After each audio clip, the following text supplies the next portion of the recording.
Good evening, everybody. Welcome to the December 14th Conservation Commission meeting.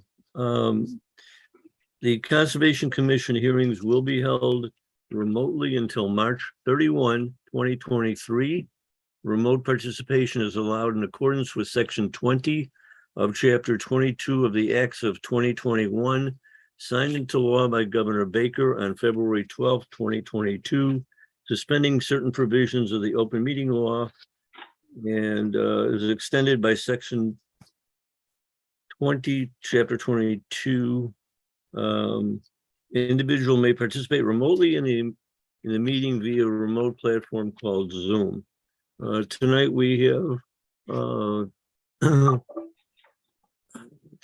have Secretary Vivaldi, Vice Chairman Mike Rizzo,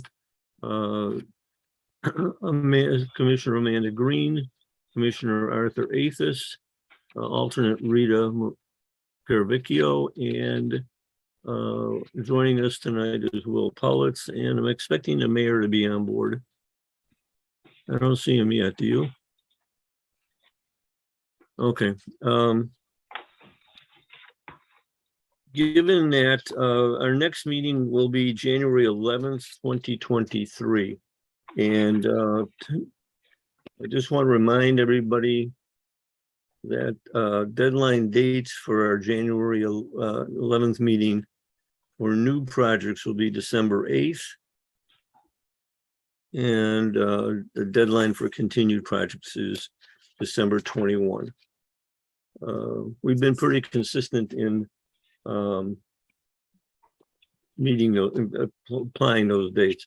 Also want to announce that we've finished clearing Elginwood Pond. That was, I believe, that was all Lucia's project, and she did a great job.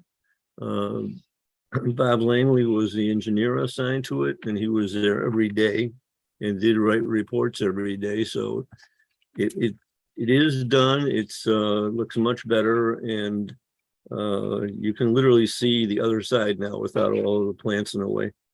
Then we'll be looking to start another pond next year.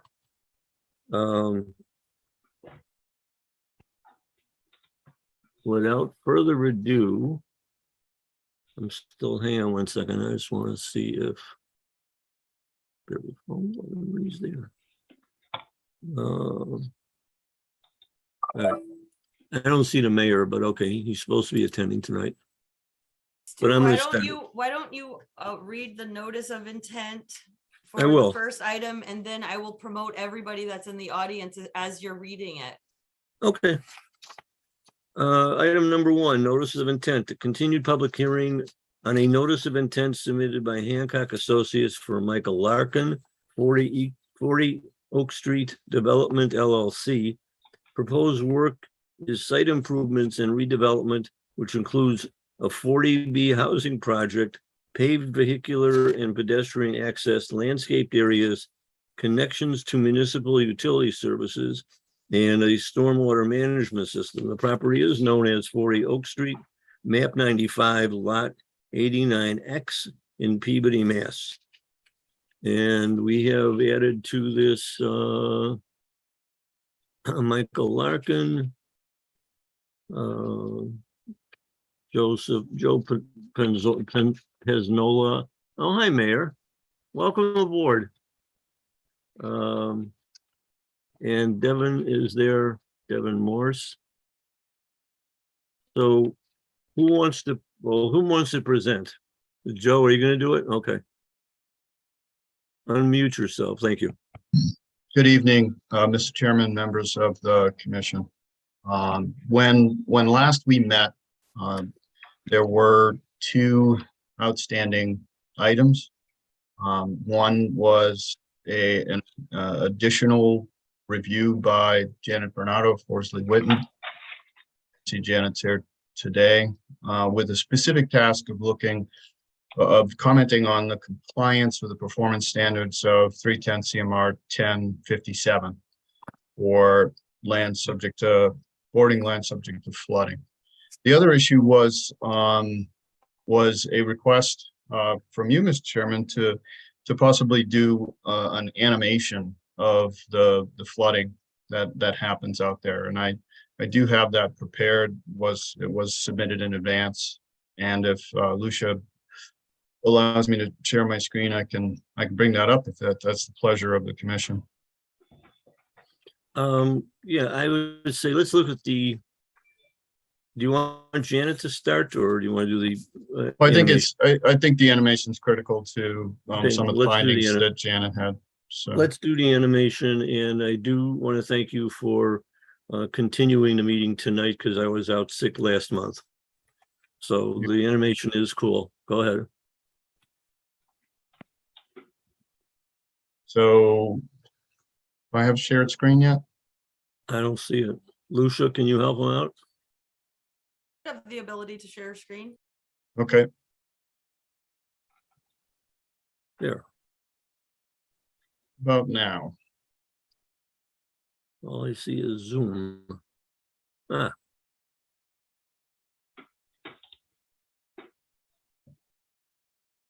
One more time. try it again.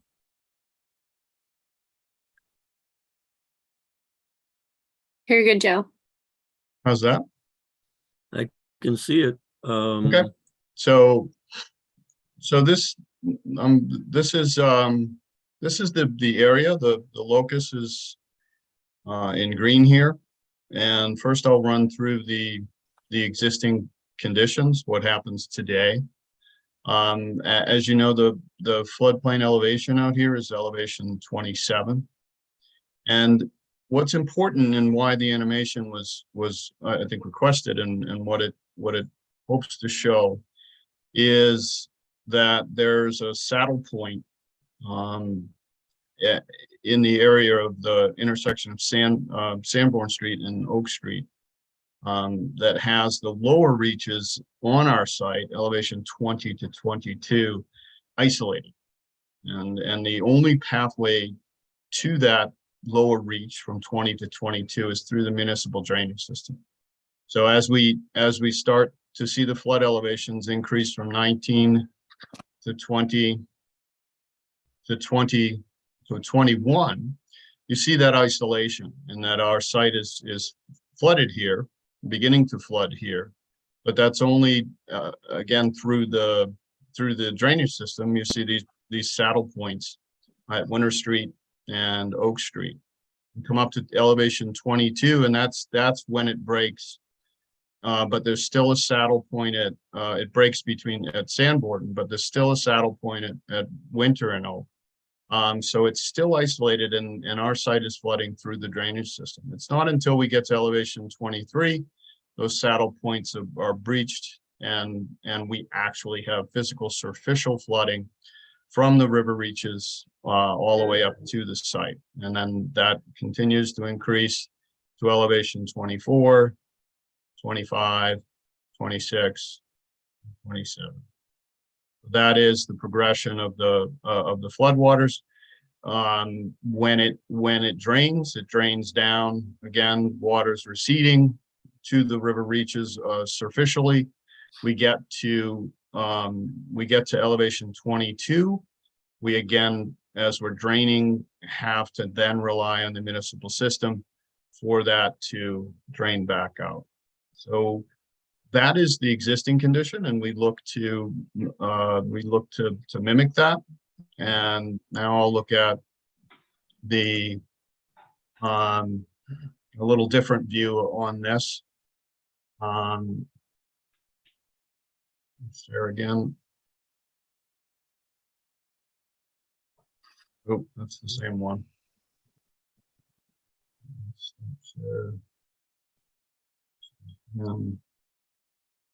So here we're looking at the on the top view is the existing site. The bottom view is the proposed site. So here, this is an indication of elevation 20. So we have in the existing conditions a very small puddle at a catch basin, and the water's bubbling up through the municipal system.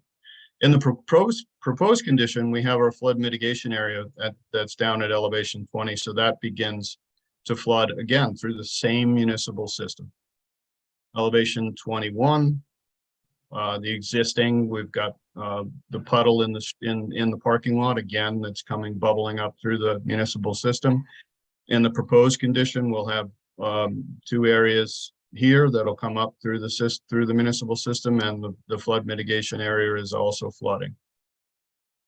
At 22, we're up and we're flooding the site. So at this point, we have about 6 inches of water on the site, on the developed site, and we have a couple of feet in our flood mitigation area.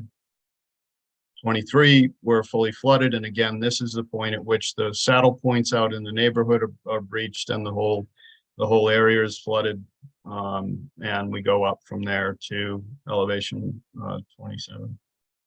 So the critical point here is that we are essentially taking what happens in the kind of the backwater of the municipal system in those low reaches 20, 21, 22, and we're just moving it over to the back of the lot, which we're allowed to do. We're allowed to move where the flood happens, to control it, to minimize the impacts on the residents, and we really feel that that's a positive for the site. It concentrates the floodwaters in an area that's not going to be impactful, and that's what we believe to be the compliance with 310 CMR 1057. The important point here to also note is that in our stormwater calculations, our maximum stage in the 100-year storm event. Now, the 100-year storm event is not necessarily the 100-year flood. It's the 100-year rainfall amount in a 24-hour period, which is about 7 inches. Our stormwater system will fully capture that and keep it in the underground system, with no impact to the available storage for the floodwaters. All the available storage for the floodwaters are above that. So when we talked about the systems being surcharged, our system will be surcharged in the 100-year storm event, as all stormwater systems are. That's how they're designed. They're designed to detain water. But that has no interrelationship with the flood storage that we have, starting at that elevation 20 and moving up from there. So this area in the back is not a stormwater BMP. It's not a stormwater area. It has it has interconnection to the stormwater system because both systems are connected to the municipal system. But there's no double counting storage for stormwater and storage for floodwater. They are independent and totally within the guidelines and regulations for how we calculate this. So this information is consistent with our design. There were no changes to the design. It was merely showing the animation and refining the just the discussion and commentary on the exactly what happens in the existing condition and the interconnectivity to the municipal system, and how we're maintaining that in the post-development condition. So Janet reviewed all of the plans, all of the calculations, and this animation.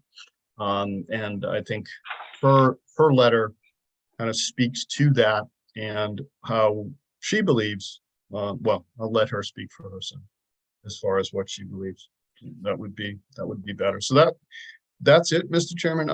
We have been working with Lucia very closely to make sure that the record is complete We have the flood signage plan, and that's been revised in accordance with the wishes of the commission, and in putting signs every 15 spaces and making sure the signage is appropriate. We've also been working with her to review some proposed conditions. We've gotten the snow management plan submitted and all of that. So I think the record is complete. I think that we are kind of resting on our position that we are fully compliant with all of the pertinent requirements for grant of order of conditions, and we look forward to answer any questions the commission may have. I have one question on this particular screen. You said that I believe you said that you mentioned the back of the property. Is this the detention area that you're going to create that's to the right of Oak Street? Yes, I would call that, I wouldn't call it a detention area. I would call it a flood mitigation basin. Okay, flood mitigation basin. Can you go through the next level? This is at what level? This is at what elevation? Elevation 22. 22? Yes. And can you go to the next level, please? Okay, 23. at that point, you got 6 inches of water on the parking lot? In the parking lot, the main part of the parking lot, 6 to 12 inches, depending. There's obviously some low points as we pitch to catch basins and so forth. But yes, What's the elevation then? 24? next elevation is 24. 24. Okay, so in 24 will happen every year? No, Mr. Chairman, it's one of those, the 100-year storm statistically happens, or is supposed to statistically happen once every year. And that is 7 inches of rain in a 24-hour period. The 100-year flood, which FEMA defines through analysis and establishes an elevation of that, and that elevation has been established by FEMA as elevation 27, doesn't necessarily correlate to the 100-year storm. So if it rains 7 inches, which would be the 100-year storm, you don't necessarily then get the 100-year flood. There's a lot of different factors with regards to what's happening in the river reach, what's happened in general with saturated soil conditions, and just the nature of the rivers themselves. So obviously Peabody has experienced flood events, many flood events, many very serious flood events. But anecdotally, we have not heard of any instance on the Elks site in which there has been more than a couple of feet of water in the parking lot, let alone 6 feet, 6 to 7 feet, which is what FEMA believes is the theoretical 100-year flood. 6 which is 6 to 7 right, feet? The site is at elevation 20 to 21, 22, and the flood is at 27. So yes, theoretically, by FEMA's calculations, that's the flood, and that's what we have to go by. That's what we have to provide for compensatory storage. That's what we have to deal with regards to the design of the building and making sure that all of the mechanical equipment and all of the residences are above that elevation 27, which we have. But we don't necessarily have to agree that FEMA is right and the site's going to have 7 feet of water on it, let alone 7 feet of water on it every year. We do have climate change. We do have rainfall intensities increasing. So that all happens, but we believe that what we're leaving the site as in the post-development condition is a better site. We have a fully developed site, a fully paved site. we are introducing these features, just a ton of stormwater management under the parking lot, this flood mitigation basin, reduction, a very large reduction in impervious. That's allowing more recharge, and the functionality of the site. I mean, currently it's, the Elks and a parking lot, is such that we're reutilizing, adaptively reusing the site for much needed housing to the residents. And we think that we have designed a system that mitigates the nuisance flooding that's happened on site in the past, that 6 to 12 to 18 inches that happens there.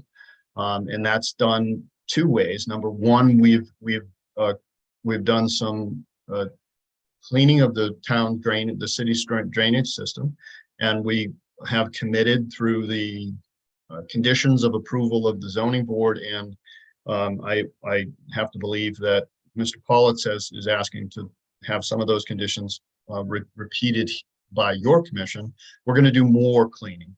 So that's the first thing that's helping to mitigate the nuisance flooding in the parking lot. And the second is just our system, the fact that we're putting so much underground storage in there that when it rains, instead of it puddling in the parking lot, it's going to fill our it's going to fill our stormwater system underneath the parking lot. And day to day, week to week, month to month, when we don't have flooding events and we just have big rainstorms, we're going to have a fully functioning site that's not any nuisance to anyone. Add to that, we have done a comprehensive flood preparedness program that looks at the instances, the 3 instances that will happen: nuisance flooding, which is 6 to 12 inches, minor flooding, which is a couple of feet, and then major flooding, which could be that theoretical 100-year storm. And there'll be where this is rental housing, and with a management company, we will have the ability through this program to notify the residents. The one good thing is that Peabody doesn't experience flash flooding like some more rural river reaches, in which there's no warning. Usually there's warning that we're getting a certain amount of rainfall, and that the stars are aligning, and there's going to be a major flood event. And I'm sure Mr. Langley and Mr. Pollitt are very aware of the weather patterns and when that's going to happen, and the city takes on precautions and actions to do that. We'll be doing the same with our management team to implement that plan to do that. And that does include in the minor and major flooding events, relocation of the cars. Minor is voluntary, major is going to be required. We're also going to move the dumpster off site, contact the trash company and have that removed, so that doesn't become a problem in a major event. So it's all laid out there, and that's something that the ZBA had asked for and that we had put together then. And it's been submitted to you for consideration and inclusion in your order of conditions. Thank you. I like the animation. It shows very clearly the problem that you're facing. And I think, realistically, it is a flood zone. You are talking about building an apartment building there and providing some affordable housing, which the city needs. But I'm still not convinced mentally that, based on your presentation even, that it will, my head says it'll still flood. And whatever system you put in, it sounds like you'll be overrun by a minor storm, 24-inch water, 24 inches of water will show up in the parking lot. Did I understand it correctly? No, Mr. Chairman. In storm events, Yeah. if we just look at storm events and we don't look at river flooding, Right, the river systems are not flooding. In normal storm events, there is no water in the parking. It's all contained within our underground stormwater system. Through the Okay. 100-year storm, 7 inches of rain. 7 inches of rain will not get the parking lot wet No, or flooding. no. Right, okay. In the case of my understanding is that when it's a astronomical high tide and we have a storm event, the tide comes in and stops water from going downstream. And that's when you're saying is a flood event? That is a flood event, but those flood events, yes, that's a flood event, but Okay. versus a storm. So I mean, the flood events are variable. And there's many in the city that can tell you what that means. You know, if the high tide is this level and we get this and it's springtime where the ground is saturated, we're likely to see flooding downtown to be this deep. But no one has ever told me that this site, and I'm sure that anyone would have, the opportunity over the past 4 years of working on this project, that, the elk site has flooded to 7 feet deep or 4 feet or whatever. It's anecdotally the worst flooding in the elk site that I've ever heard of was a couple of feet. And again, that's because the municipal drainage system was, there was some sediment trained in there. Mhm. And there is no formal stormwater system on site today. So the only thing that can happen when the city's drainage system surcharges is for there to be puddles in the parking lot. We are taking that away Okay, by a comprehensive underground system of storage, so that in those same events, that where there was 1-2 feet of puddles in the parking lot, there will be none, because we're putting this system underground at great expense. okay, I understand. Janet, do you have anything to add? Good evening. For the record, my name is Janet Bernardo. I'm a professional engineer with the Horsley Witten Group, and we have been brought on by the city to conduct a peer review of this development, and we've been looking at it for the ZBA as well as for the Conservation Commission. I provided my latest letter to you is dated November 1st to review the compensatory storage layout and to show kind of review the performance standards under the Wetlands Protection Act. And as the applicant just kind of demonstrated, this site is unusual in the fact that the low point, you can't get to, the waters can't get there until they have kind of overtopped some of the roadways around the area, or it comes up through the drainage system. That's the only way that the parking lot gets water in it. Is it coming up, rising over elevation 22, or backing up and surcharging through the parking lot?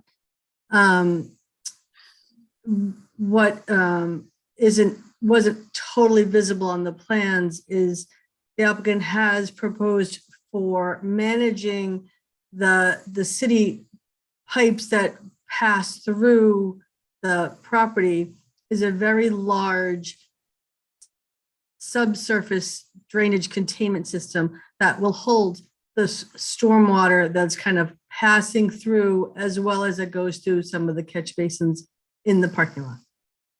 The roof of the building has a containment area itself. So water that falls on the roof stays on the roof and then outfalls through some smaller systems, pipe systems, that goes into an infiltration system that's in front of the building. That when he was showing the different blue colors, there was one area that was white still, and that was where the subsurface infiltration chambers are, which is managing some of the stormwater runoff. So it separates the stormwater from the floodwater. I do believe that the applicant has proven that they are in compliance with the Wetlands Protection Act. One of the kind of sticky factors is the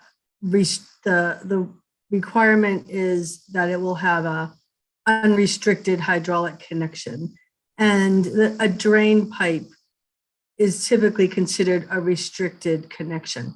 However, because under existing conditions, the connection is also a drain pipe. It's my professional opinion that makes it a fair analogy to show existing and proposed being equivalent. Where is this drain line that you're speaking about? Is this the one that goes diagonal from the wetlands across the parking lot? No, it goes from Little Lane all the way to Oak Street, straight Okay. through the parking lot. Got it. Yeah, it's just a pipe. It's, I think under existing conditions, it might be a 12-inch or a 15-inch. I've forgotten how big the pipe is under existing conditions, but it's a very large chamber system under proposed conditions that's basically taking the city water through the property and moving it down Oak Street. It's kind of sending it all down Oak Street. So are you guys, I can't remember, did you guys propose cleaning that? Cleaning the pipe on Oak Street, What the about the existing one- line on Oak Street. I think Mr. Penzola said it has been cleaned, or is it planning to be cleaned? Both. There's some that have been cleaned, and we're gonna, under the conditions of approval, we're gonna do more. So Is it the is pipe- important that that pipe stays clear. Right, is the pipe that's going down the parking lot from Little's Lane to Oak, is that gonna be cleaned or is that clear? That's That going to be one's- replaced. That one's gonna be replaced, the one, but that's one that we cleaned on site, and then the proposed conditions that Mr. Pollitt's put forth would be to do additional cleaning in the Oak Street segment. All right, there's also the pipe that runs from the, I'll call it the wetland, to the side of the property where, you know, the. Yes, that- Yes. that pipe is- That's- we found the end of it, but we haven't That- cleaned it. right. That pipe is not functioning. That will have to be replaced during construction, and in accordance with Mr. Pollitt's direction, that'll act as an emergency overflow for that isolated wetlands on the Historic Society's land, so that if what we're doing there is trying to replace what we believe to be the original function of that. In that it was a relief point to so that that isolated wetland wouldn't stage up and impact any of the surrounding properties. So we're just replacing that. Through the chair. Go ahead. Well, one question, I'm looking at the elevation map that you showed us. Elevation 24, could you put that up?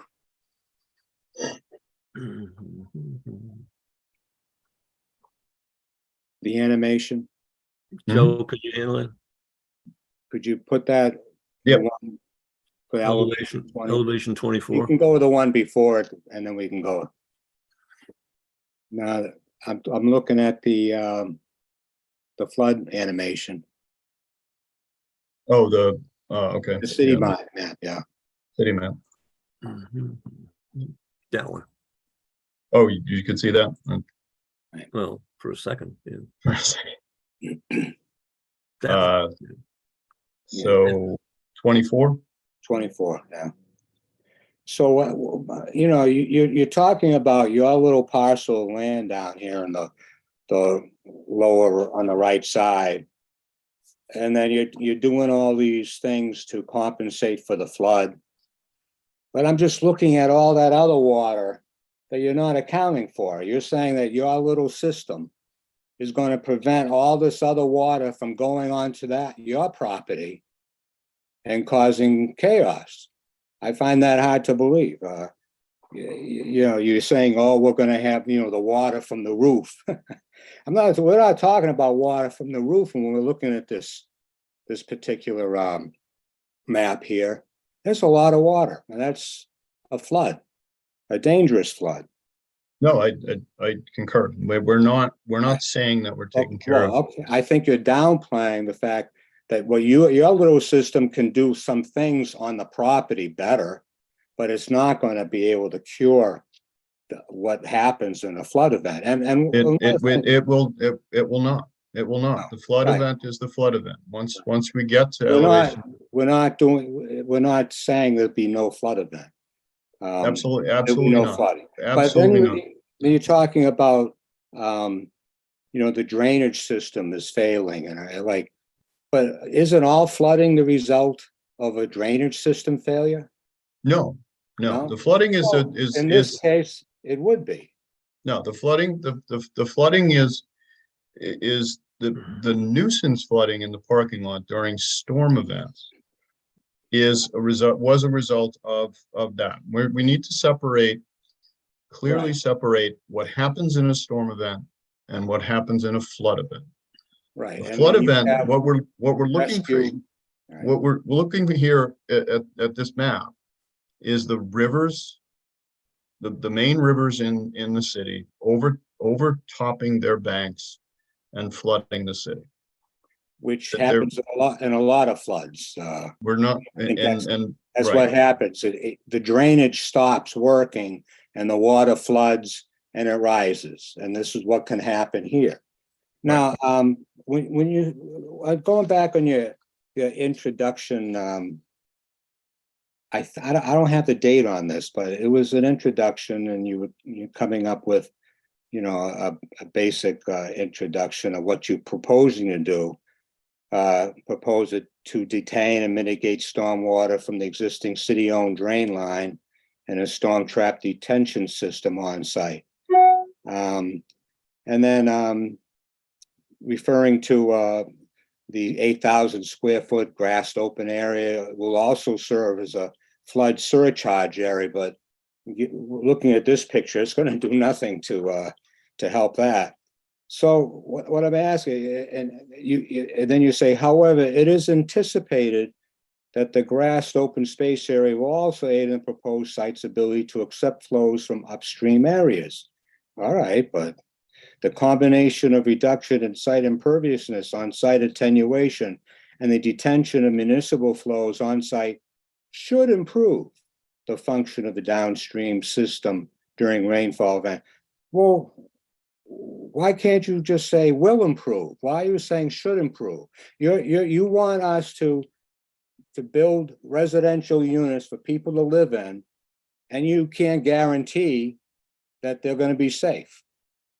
When you say should improve, yeah, well, what percentage should it improve? 50% possibility? I mean, I'm not comfortable with that language, using anticipated and should improve when we're talking about putting people and automobiles in areas subject to flooding, and such as we see on the picture that you're looking at. The performance standard is that we mimic existing conditions. With the implementation of what we're doing,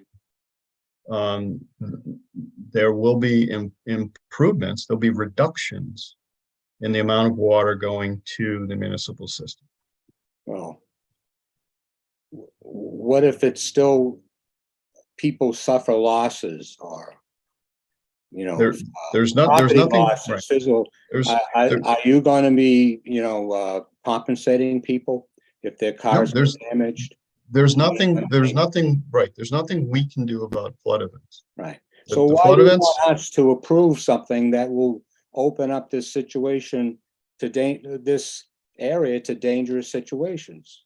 that's a higher question.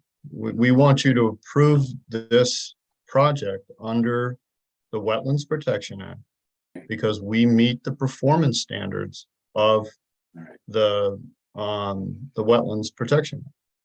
That there are other complex issues with regards to approving the project as a whole, which is in the confines of the Zoning Board of Appeals. Utilizing Chapter 40B, which is something that the state has put forth as a vehicle to create housing. Those are all bigger questions. But as far as in putting people in situations that are currently exist today, that's really not what we're here for. We're here for whether or not this project complies with the performance standards of the State Wetlands Protection Act. We feel it does. Your consultant has concurred, and the ultimate decision is your commission's. Well, Excuse me, Mike Rizzo has his hand up. Can we interrupt you, Arthur? just to say that I know, you're looking at this as a drainage system problem, and I'm looking at this map on the screen here, and it's more than just, obviously it's drainage, but nothing you do will correct that situation. That is a correct statement. Thank you. Mike Rizzo. Oh, thank you. Hi.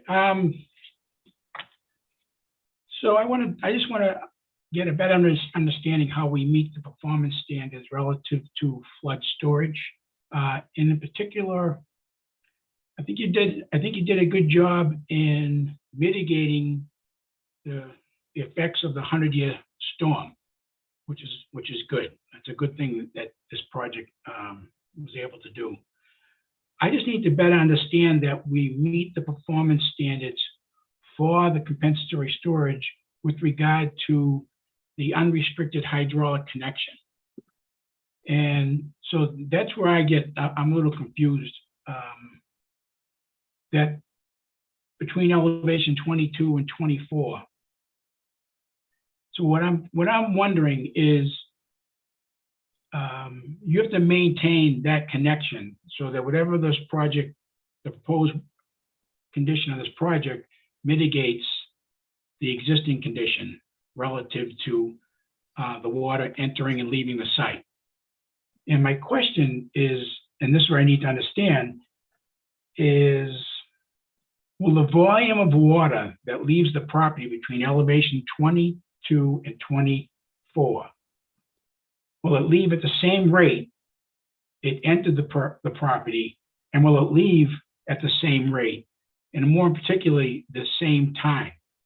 And I asked that question because looking at your report and the storage volume calculations, between elevations 22 and 24, if I understand this right, there's under the existing conditions, there's approximately 81,000 cubic feet of water under the existing conditions at those elevations. But under the proposed conditions, you're able to store more. You have 113,000 cubic feet of water at those elevations. And if we're trying to meet the compensatory storage and maintain a hydraulic connection because we're restricted by that pipe, then if the 81,000 cubic feet of water comes in and goes out at a certain rate at a certain time, with 113,000 cubic feet, are you still meeting that same requirement? Is that a change from the existing condition? I don't know if I'm explaining that right, but No, I understand, Mr. Vice Chairman, where you're going here, and it's a valid point. Is we are increasing the amount of volume at those reaches, and we are reliant upon the municipal drainage system to ultimately drain those lower reaches after the floodwaters recede, and more volume through the same pipe reach will take longer. but the performance standard is not, has nothing to do with the time frame for the water to leave. It has to do with the hydraulic connection, the connectivity, the unrestricted flow. And at those lower reaches, we're just merely saying that the situation is such that there's no way for the water to currently get out of that area.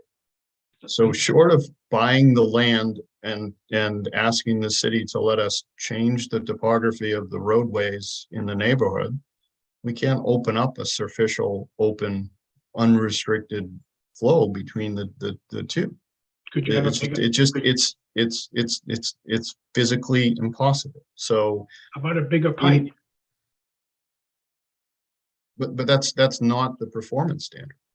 It would still be considered a restricted flow. So there needs to be this in our original position, that in filing the notice of intent, we made the statement that those lower reaches were not floodplain because there was no superficial connection between the river and those volumes. And therefore, we didn't have to compensate. That was challenged. So we said, fine, we will assent that we need to compensate and show you that we compensate at those lower reaches, but there needs to be an understanding that we cannot create an unrestricted connection to the river where one does not exist. It goes beyond the bounds of the property. And if you rest on that and deny this project because you believe we do not meet the performance standards because we have a restricted connection, hydraulic connection at those lower reaches, then you're deeming this property undevelopable.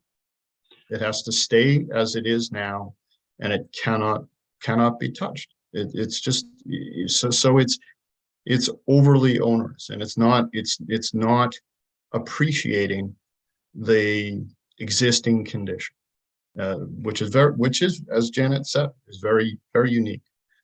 Okay, what I'm asking is, based on what I said, are you still meeting the performance standard then? Yes. Okay.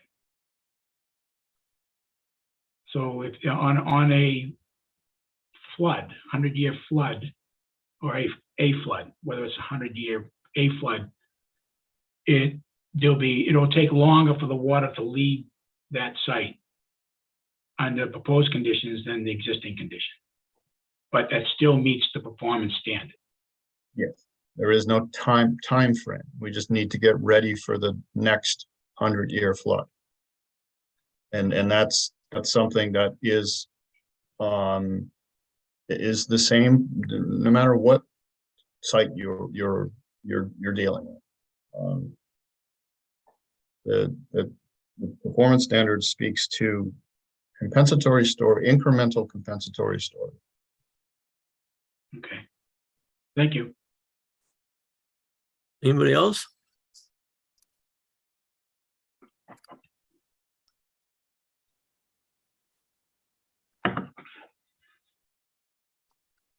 Stu,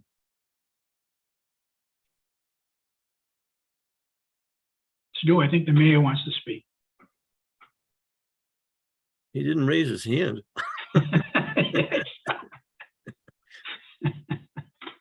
Go ahead, Mayor. Hey, everybody. Hope everybody's doing well. Thank you, Mr. Chairman. Thank you for the discussion this evening. I wanted to weigh in and give my thoughts and a little bit of the history here. And I'm sorry if I think you're going to know a lot of this already, but I wanted to just take a step back and kind of talk through my involvement in this case. So, as you know, the project was brought forward as a 40B project. At the time, the city of Peabody was not over our 10%. Now we are over our 10%. by over a couple of hundred units. So we're in a much better position now as a city, and we're in a better position of strength. At the time that this project was filed as a 40B, we were not in a position of strength. We were at about 8.5% of the required affordable units at the time, and this project was brought forward. At the time it was brought forward, this project was submitted as a 40B through the Department of Housing and Community Development. At the time, we opposed this project pretty vehemently, citing a number of concerns, flooding being chief among them. They received a site eligibility letter in, I think, record time. The DHCD, Department of Housing and Community Development, Mass Housing approved the site as eligible for affordable units. And then it went forward to the Zoning Board of Appeals, our ZBA. After a series of hearings, the ZBA denied this project. Then what happened was the Larkin brothers filed an appeal. It was appealed to Mass Housing, the Housing Appeals Committee. The Housing Appeals Committee is the decider on this matter, and their name is Mass Housing. They are a pro-development body. We are under a mandate as cities and towns in Massachusetts to provide affordable housing. Just recently, another mandate came down from the state for additional housing in certain zones of the community that we're working on in community development now. It's a clear mandate from the state to provide housing. So we went to, the appeal was made to the Housing Appeals Committee. They required mediation of us and the Larkin brothers. We had 4 sessions of mediation over a 12-hour period. The mediator was an attorney named Arthur Krieger. Joining me at each of those sessions was our city solicitor, Don Kahn, Fran Gallucci, who's the chair of the ZBA, Carla, who is the secretary of the ZBA, Carla McGrath, and Kurt Bellavance, our community development director. Each of them were present during these mediation sessions. At the time, we reached an agreement with the Larkin brothers pending approval from the Conservation Commission to reduce this project from 80 units, which it was originally presented, 80 units. There was 64 units, I believe, in the front half where the existing building is now. Then there was going to be an additional 16 units on the back end. During the course of mediation, and I'm sure the Larkin brothers did as well, the mediator was really pushing for settlement, really speaking to the deficiencies and concerns that we have on our case and our position. And I felt that to reach an agreement was the proper course of action for our city. We agreed to reduce the project by 33%, going from 80 units down to 54, eliminating the back end project, and it would just be on the existing site where the building is now. 54 units. We reduced the parking from 126 parking spaces to 100 parking spaces. In addition to that, we were able to agree to create kind of a play tot lot kid area, as well as a kind of a dog walking spot. And then also, it's been kind of outlined, there's been flood storage mitigation area that has to be created, a detention area that we think will provide some benefit. So the reason I think this is the way to go is because I've seen the track record of appeals, and cities and towns are at a disadvantage despite legitimate concerns, which we have, that these projects are going to be pushed through, because that's what the numbers say. We're in front of the Housing Appeals Committee, in the Department of Mass Housing, in the Department of Housing and Community Development. These are the rules by which we're playing by. I believe that taking the risk out of it and going forward with the agreement is the right thing to do. If we were not to move forward and the Conservation Commission was not to agree to support the settlement, then that agreement is off the table and it goes back to the 80 units, and that's what would move forward with the appeal. I do not like our chances. I do not think we're in a position of strength, and I felt that the proper course of action, and I strongly, is to try to reach a settlement, to get a reduction, to get some benefits to us that we wouldn't have if it went forward as an 80-unit project, to get the area for the children, to get a dog walking area, to get some flood detention work, some mitigation work done in that area. It will not take away major flooding events. I think we as a city have made some great improvements with our ability to manage water and to manage storms. Some of the upstream retention ponds that we've done in our basic cleaning, our routine cleaning has helped. But certainly we're not out of the woods by any means. And but I do think that the risk is high that if we were not to reach an agreement, then the 80 units would go forward. And I think that we would we'd be in a very difficult position, and I don't like our chances of success. So I wanted to bring that forward. It's not an easy ask of me to come to you with this. I try to stay out of Conservation Commission business because I know this group is passionate and is knowledgeable. But I also see the legal side of this and my concerns about litigation and where we may be going and our chances of success. I do believe that the agreement is the right course of action for the city. I'm asking for your support. Again, this isn't ideal, but I do think that to eliminate the risk is the way to go here and reach an agreement that I think can provide at least some benefit to that area. So I'm happy to answer any questions. Difficult topic, very challenging. Again, I don't take coming to you lightly with this request, but I am asking for support. Thank you, Mayor. Anybody else? I guess I want to have a motion to accept. Do you need to have, open it to the public? Okay, we'll open it to the public. Okay, I'm gonna promote Attorney Sam Vitale.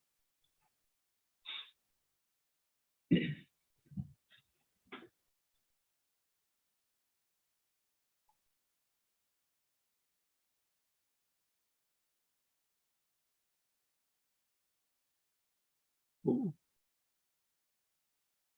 There you go. I wanted to, at the outset, commend the commission for its diligence and hard work. You asked lots of questions that we had. I represent an abutter.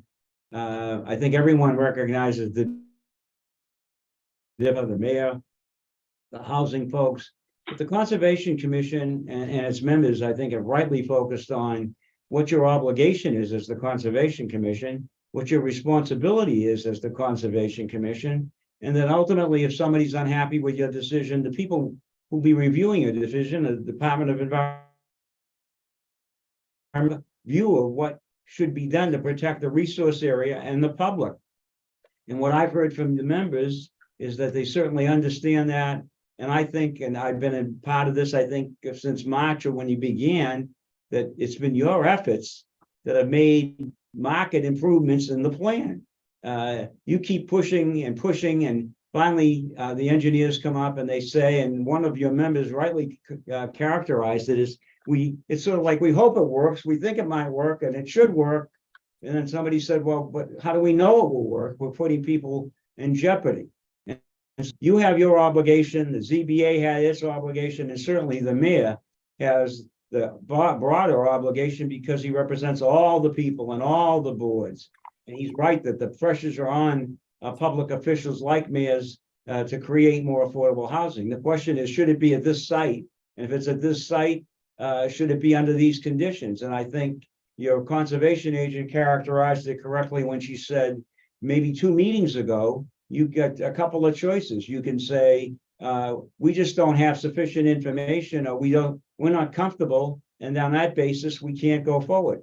And so Wayne Losey, who's with me, has looked at the peer review engineer's report. He's looked at the most recent calculations. He can share some of his observations with you. But I think ultimately, the buck does stop with you. It's your determination. It's not mine or the abutters or even the mayor's. It's the Conservation Commission's determination. And I think I don't need to tell you what your responsibility is because you've demonstrated to me that you understand that. And people may have different views about what was presented with respect to the engineering or whether it meets the standards or not. But at the end of the day, it'll be your judgment. And I think that there's certainly a large amount of doubt that says we don't have adequate information. It was the burden on the applicant to persuade us and to give us all the information that we felt we needed and should have to make a decision that would protect the resource area and protect the public. And if you are uncomfortable with that, then all you're doing is carrying out the obligation that the state statute placed upon you, and that you as the members of the conservation have an absolute right to exercise. And yeah, it might upset some people, and there may be some other alternatives, but at the end of the day, look at what you've done so far. You've done a service for the people of Peabody. You've improved the project with the questions that you asked, and I think you should continue to do that. And by doing what I think is the best thing to do is to deny the petition, let the DEP, if the applicant wants to take it there, have their engineering and have their expertise look at it. And what you make it out of it is a superseding order that comes back and approves the project, but with answers to some of these questions that I don't think have been brought forward. And I'm going to ask Wayne to just pick off a few of the items that we saw, but I would say many of your members have already touched upon them, so we won't belabor it. Thank you. Wayne. Hi, Wayne Losey, and I just want to touch on a few points. I know that the Mr. Chairman, you requested of the engineer a simple question. How often would the site flood at elevation 24? No real answer was given. Instead, he went on about the 100-year flood. Your question's a very good question. In other words, there could be engineering that would determine what storm event would rise to that elevation, which is obviously below a 100-year storm event of 7 inches in a 24-hour period. Commissioner Rizzo asked a very good question regarding restriction. And I think here's where one of the problems with this site. He referred to the what the engineers calling the flood mitigation basin. However, I just want to read a brief portion of the regs 1057 4A2. Work within BLSF, including that work required to provide the compensatory storage, shall not restrict flows so as to cause an increase in flood stage or velocity. So what that basically means is that if you design or propose anything on that site that would restrict any floodwaters, it's a violation of the performance standards. As I look at these plans, I notice there's a 100-foot knee wall proposed. There's various curbing all throughout the site. There's a berm around the flood mitigation basin. These can be considered restrictions and in violation of the regs. It's not permittable. Just because he's proposing, I don't know what we want to call it, a housing site development that, you know, he's going to put in landscaping and beautifications and it'll look nice. Well, the regs don't look at it aesthetically. They look at it very technical. If you propose any kind of a restriction on that site, it's a violation, period. Let's see. As far as the argument on the lower elevations, an assumption that it's isolated, I'm sorry, the regs are very clear. FEMA labels that, even though it may be isolated, he's pointed that out in his mapping and demonstration. The bottom line is that under the regulations, that area is regulated under FEMA, regulated under these regs, and there's a process. If an engineer or an applicant has a problem with a particular elevation or site, there's an appeal process through FEMA in which they can ask for a letter of map revision or some kind of a revision. But the regulations don't have any exemptions or means of bypassing that performance standard. If you don't meet it, then the issuing authority is obligated to deny it. There's other issues on the site that I think, we have problems with. The snow management plan, they're showing a very small area on the plans, and then they note that the flood mitigation basin would also be utilized for snow storage. That I would consider to be a problem because it would no longer function as a flood mitigation basin area, thereby not meeting the performance standards. In addition to the restrictions, there's the question of the pipe. One commissioner brought that up. Well, couldn't you improve that? And again, I'm sorry, the engineer's not answering the question at all. He's going off into what could be and should be, and it's a simple question, and they're dodging that, whether they can improve any pipes within the site or leaving the site. Overall, I also question the compensatory storage, the cut and fill plan. I'm not convinced that it's picking up all of the fill areas. Those numbers that are being thrown out in the plan, I'm not seeing that he's covering all of the fill areas. That would throw in a monkey wrench into all of his calculations. So I would dispute that, and I will if it is approved. And that pretty much covers what I could see on this. Thank you. Thank you. Anybody else?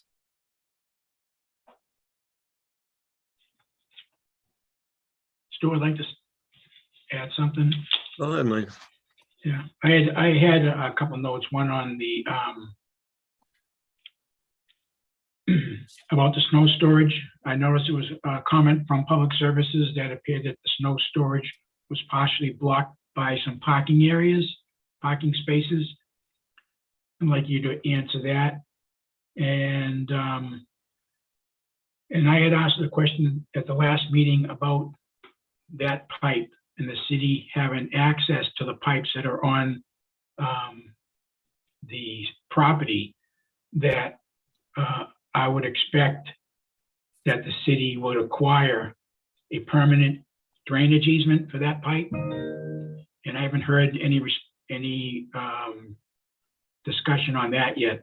So I want to bring that to the forefront. That's really important. We can't not have access to that pipe. We have to make sure that that pipe is never damaged or plugged or anything like that. So I'd like to answer to those two questions. And Public Services had about 30 different conditions also if this thing moves forward. So I would like you to, if you could answer at least the first two about the snow storage and the possibility that it's affected by some of the parking spaces and the permanent drainage easement. Yes, with regard to the parking spaces, I think the Public Works comment was earlier, and we had made a revision to the plan to give access to that area.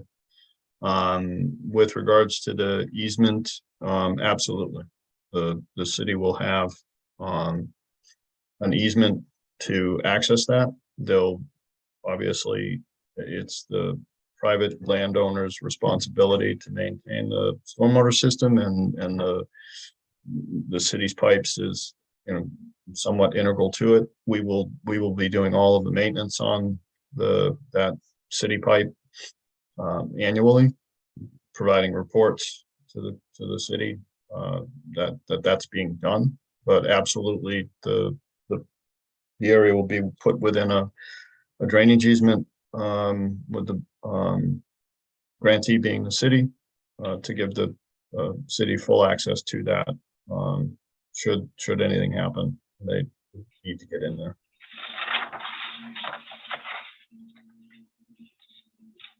Thank you. Thank you. Anybody else?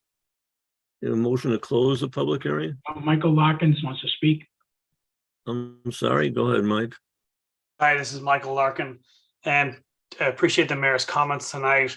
As we know, this property is zoned residential. It always has been.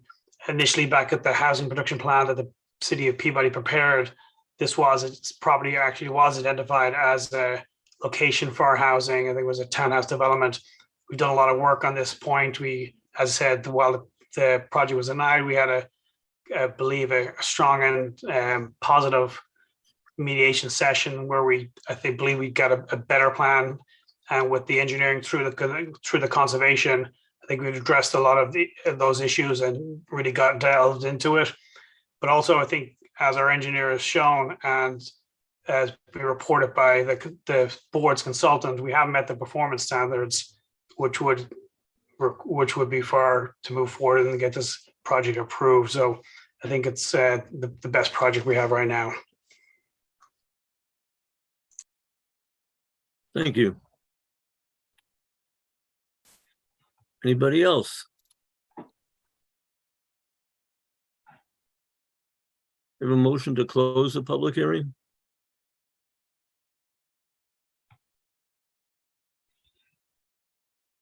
A motion to close the public hearing. Second, Second, Go You ahead and need do a to- roll call. That was a motion to close made by Vice Chairman Rizzo, seconded by Rita Marie Cavicchio. Roll call, Chairman Lazaris, yes. Vice Chairman Rizzo, Yes, Secretary Vivaldi. You're muted, Mike. Yes. Commissioner Athos, Yes, Commissioner Green,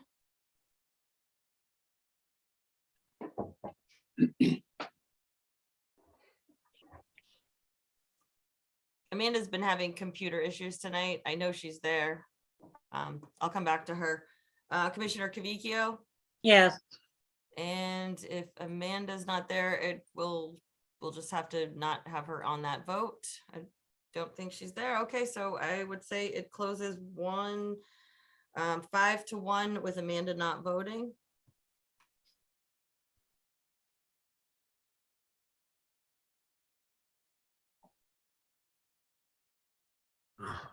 Okay, moving on. I think we need to get a motion to accept this plan. It would be a motion for an order of conditions with conditions. Okay, I'd like to make a motion to issue an order of conditions for this project. I had reservations about voting to approve this. Looked at the report in details best I could. And my questions were answered tonight by both Mr. Peznola and Horsley Witten, that they say it meets the performance standards for compensatory storage. I had a little gray area there. I had some reservations, but I feel that they've answered my question. So I would vote to issue an order of conditions.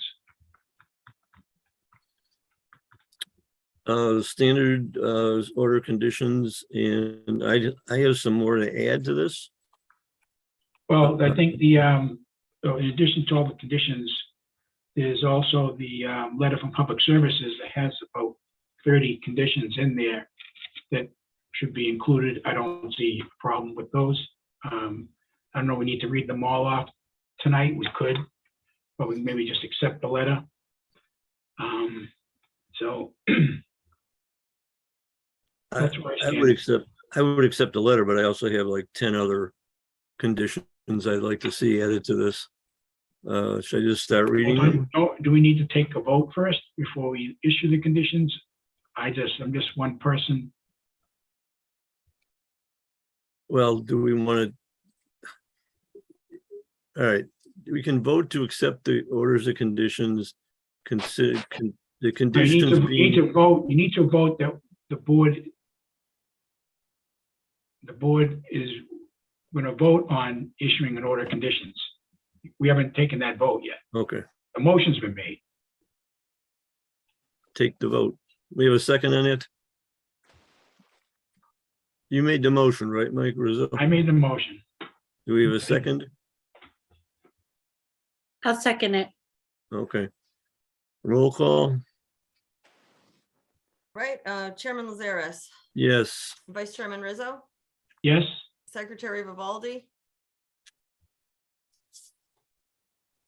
This is, so just like elaborate, what, this is am I approving, This is a motion to issue an order of conditions for this project. I'd like So, to issue the order of the conditions, but with the list all spelled out and not just in general terms, right? no, but we need to vote to accept the project and be willing to issue an order of conditions. So we have to vote on that. The conditions, we can talk about the conditions once we take the vote. All right, okay, I support that, sure. or Athos, No, Commissioner Green, No. Commissioner Cavicchio. Yes. All right, so it does pass 4-2 with Commissioner Athos and Commissioner Green voting no. But you guys definitely need to talk about the conditions because Right. I know Stu has some. I gave you guys some sample ones and Will had, everyone keeps saying about 30, and Mr. Piznola has seen all of them. So he's not in the dark about any of these conditions.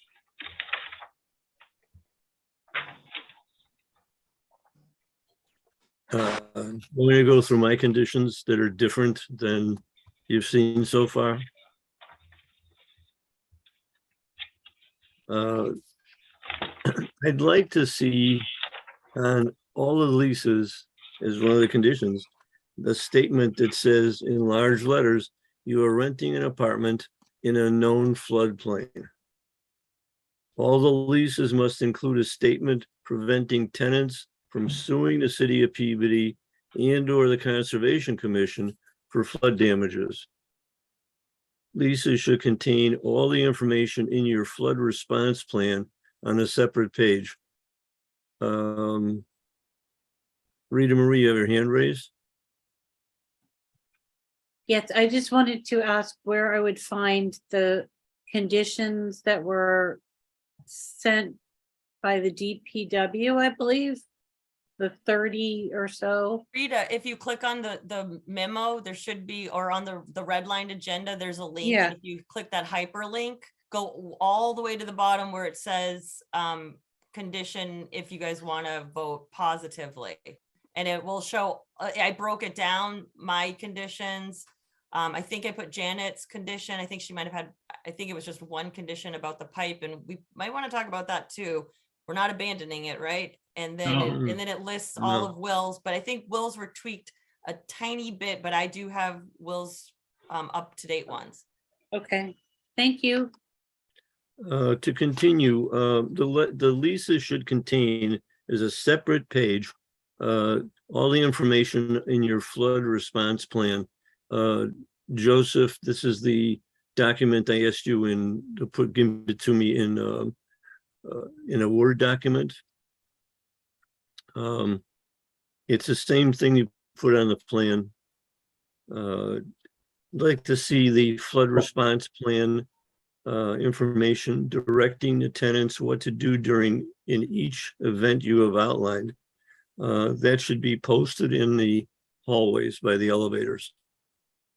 So it's like, in case of a fire, don't take the elevator. In case of a flood, and here's the 3 different cases, here's what you need to do. Stormwater infrastructure maintenance plan shall be prepared, which includes quarterly inspection reports, along with documentation recording when the infrastructure is cleaned. Infrastructure maintenance plan should include a review of conditions of the numerous posts supporting the structure to make sure the flooding has not deteriorated the support. As the water comes across the parking lot, I don't want to see the supports holding the building up to deteriorate. The report should be sent to the Conservation Commission agent and the building inspector by October 31 of each year. All documentation shall be sent to the Conservation Commission agent on October 31st. Provide a copy of long-term agreement. This is interesting. You guys had mentioned in previous presentations that if it was a huge flood event, people would be requested to move their cars to the North Shore Shopping Center. And I'm looking for a copy of a long-term agreement with Simon Malls, allowing tenants to park during a flood event. This agreement is to be recorded and made in effect for perpetuity. I haven't seen that. And I don't know where you plan to park everybody's cars in the event of a flood. Provide a copy of a long-term agreement with Simon Malls. I said that. Last, you've created a situation that will periodically require the Peabody Fire Department to, quote, rescue tenants. This will put the rest of the city at risk if a ladder truck is needed elsewhere in the city during a flood event. And my question to the current owner and the proposed owner is, the apartment building or the management company prepared to reimburse the city for services in the case of using the fire truck? And I'd like that put into the order of conditions. Okay. So we have standing conditions 1 through 50. Mhm. And then staff conditions, item number 51, the open space in the rear will remain in perpetuity, can never be paved over or filled in. Item number 52, only temporary snow storage is allowed in snow storage areas to be removed off-site. Ongoing snow storage is not allowed on the property. Condition number 53, granite post at the detention basin shall be installed. It'll say no snow storage in perpetuity. Needs to be shown on a revised plan. I don't know if that actually got on a plan yet. Item number 54, signs to be erected in the parking lot flood zone to remain in perpetuity. I think you just touched on that, Stu. Mhm. Condition number 55, private fence proposed around the isolated vegetated wetland should be raised 6 inches from the grade to allow wildlife movement. This condition shall remain in perpetuity. Item 56, the O&M plan is in perpetuity.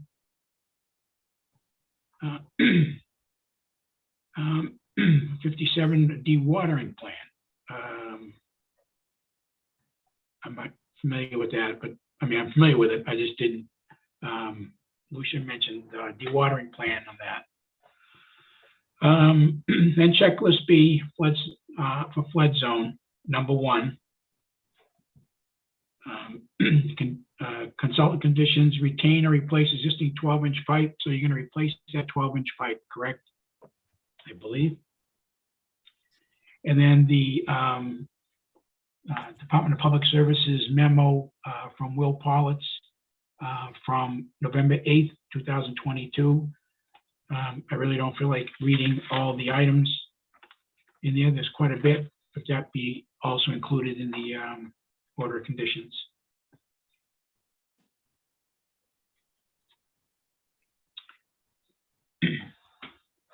Chair, so it sounds like you guys are approving this project and saying that only temporary snow storage is allowed in the snow storage areas. So in 53, you said no storage would be allowed in the basin. So then they would need to revise their snow storage plan. And that is absolutely something you guys can ask. You don't have to let them put the snow in the basin. No, we don't want it in that basin for the reason that. Yep. it So gets he's too gonna have much to snow. revise his snow storage plan then.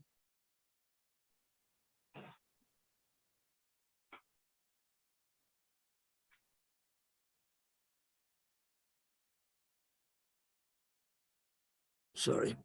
Mr. Larkin, go ahead. You raised your hand. Just a quick point of clarification regarding the parking. If we said the Simon Mall, can we add our other location approved by the city?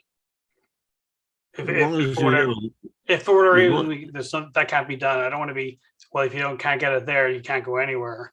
There has to be some other locations. but we need to see I know, I'd like but yeah, if we can't get I'd it like with to see an agreement. good. I'd like to see what your plan is in agreement with the landowner that it's okay. That's Yeah. all. Well, some landowner, it doesn't have to be specifically that one landowner. No, but you guys had mentioned it in previous discussions, so that's why I zeroed in on it. Yeah. Okay. And then there's a quick question for Will Paulson and the DPS number. Where's it gone? Regarding inspection of the pipe, the applicant is required to fix any deficiencies in the pipe. Can you clarify that, Will? Yeah, Michael, we'll work with you on that. I mean, we just need to, we want you to basically, your stormwater system will be leading into the Oak Street, which then ultimately goes into Foster. So we want to make sure any major deficiencies are addressed. We want to make sure that this water that's leaving your site can get out into the system out of Oak Street. No. Okay. But once it's cambered, we can work with you in respect to what, you know, what is actually required out there. Okay. Anybody else? Let's do it. Go ahead. Okay, go ahead. Sorry. It's okay. One other condition I guess you may want to consider would be during construction, if you want to limit what they can stockpile on the site in case of flooding. I'm not sure what they're looking for inspect exactly in regards to stockpiling, but I don't know if you want to think of some verbiage in there that if why during construction they're not, I guess, taking up too much flood storage, potential flood storage with their stockpiling. It may be beneficial to create some sort of pallet rack that keeps all the materials elevated 3 feet off the ground or 2 feet off the ground so the water can pass under it. Does that make sense? Sure.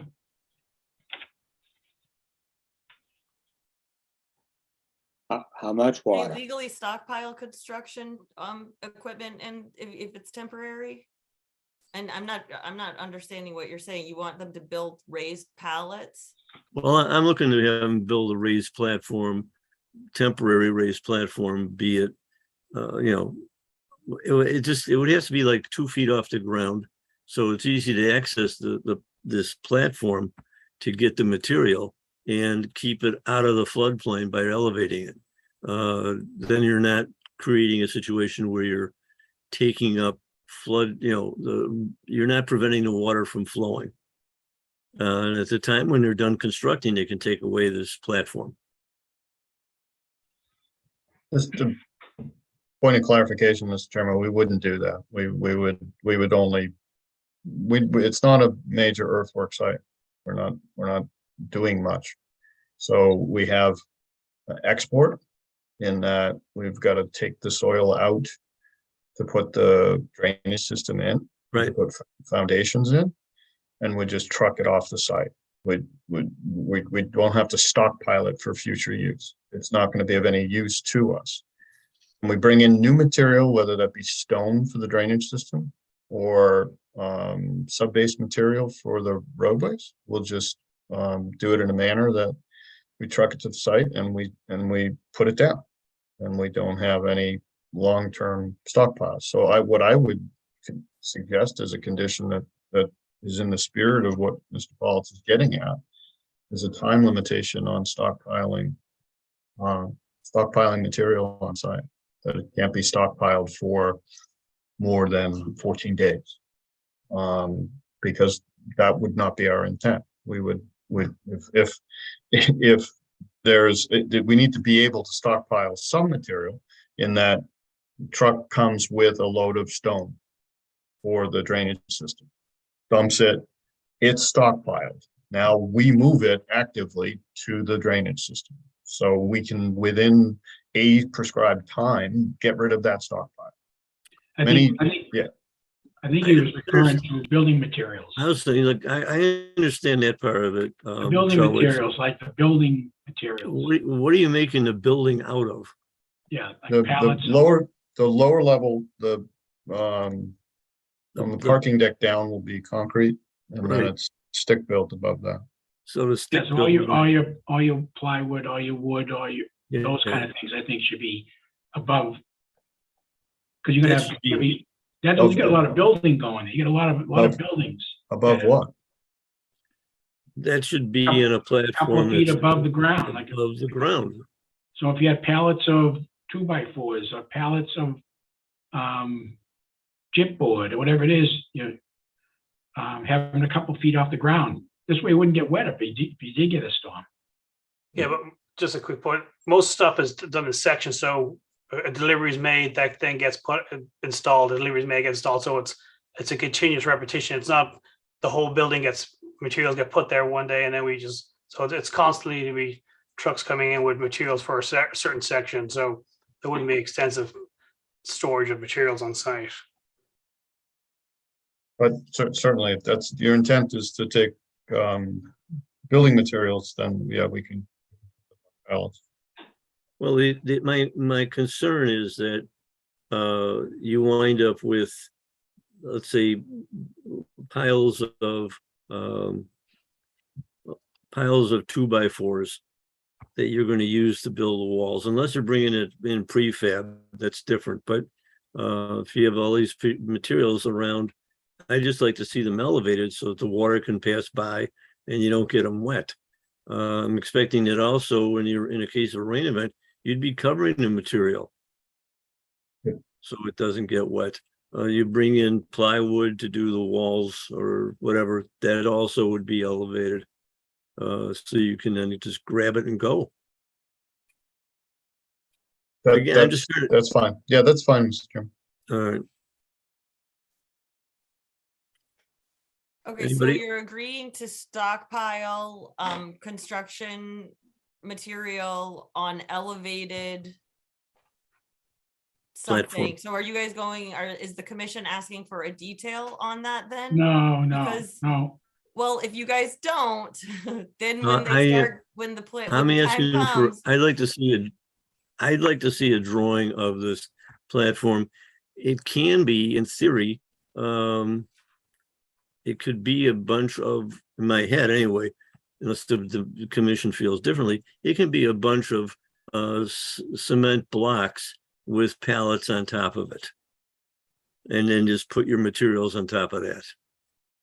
It's temporary storage. It's not going to be there forever. And I don't think it'll hurt the parking lot. Does that make sense? I'm not trying to make you guys spend a fortune on building a stage out there. But it should have some way to elevate the material so it's, it's accessible and it doesn't get wet. Rita, you have your hand up? I do. I'm questioning, I did find all the conditions, Lucia Okay. and Stuart. Number 52, where it says temporary snow storage, and Lucia might have already covered this, but I'd like to know what ongoing snow storage is. Like, at what point does it go from temporary to ongoing?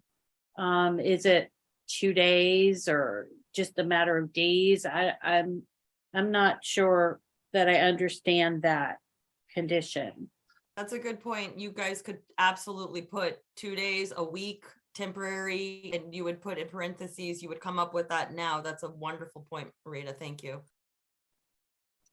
So, in I would terms go- of like, where would they have to, would they be, let's say we have a blizzard. Snow farm, And- they truck it in put it in the back of a truck and it goes off to a snow farm somewhere in Oh, Massachusetts. okay, okay.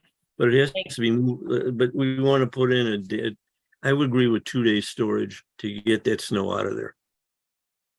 2 days after the end of the storm? That seems really tight for, Well, I'm sure they'll be trucking it off or moving it during the storm also. It's a lot of area to keep it there. There'll be a lot of snow on the ground, whether you move it around or not, if it's a huge event. If it snows a foot, that's a lot of snow. well, normally they come in and just plow first, and then when it stops, then they come in the trucks afterwards to take it out of there. So I think Okay. 3 days after the snowstorm event is over. But through the chair, Michael, you guys are not allowed the detention basin anymore. They just made that motion that there's no storage allowed in the basin. So I don't think you guys have enough space. You can't stockpile it in the front because then you're gonna hinder view coming out the front. And those areas that you have in the back are gonna be exhausted pretty fast if we get a very large storm. So you guys are gonna have to be moving it off. I mean, Will Pauls might be able to talk about this best. He is a snow expert. Maybe he can chime in, and if what we're saying is unrealistic, please let us know. But I thought that was always the agreement, was that there would never be snow stockpiling on this site, and it would be trucked out. I thought that's what we. But Lucia, if to push the snow, at one point there will be a stockpile at some point. It doesn't just push it into a truck. Yeah, so I think 3 days or so should be probably enough to get the snow out of there. I think it makes sense.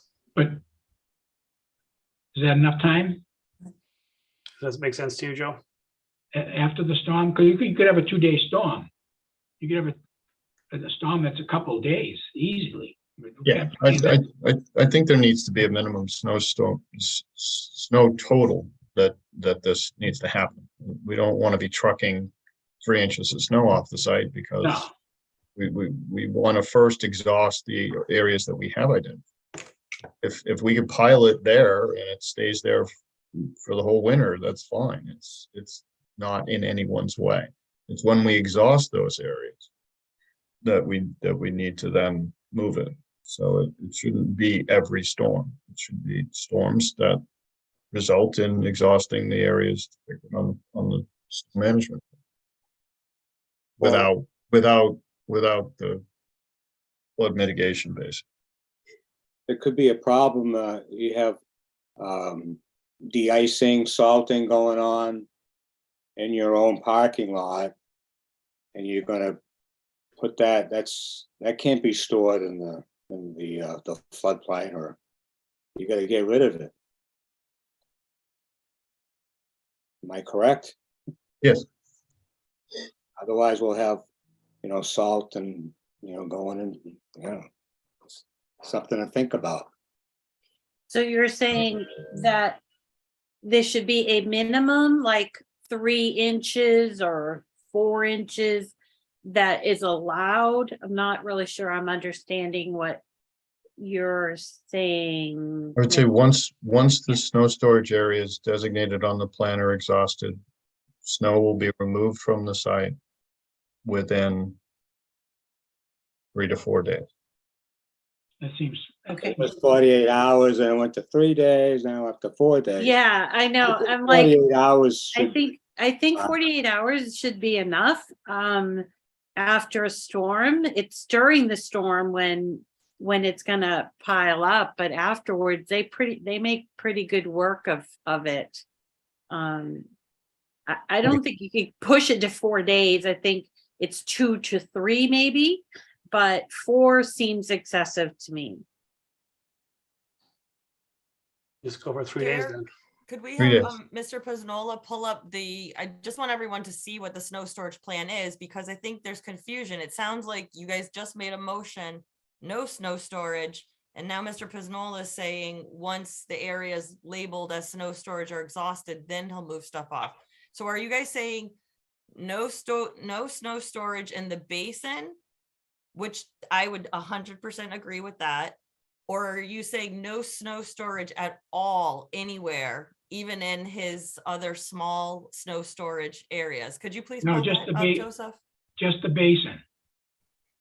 All right, so then that wording has to be, so then. Can you bring up Then these conditions aren't really making sense then, can, because can you bring up the plan, Joe, and show us?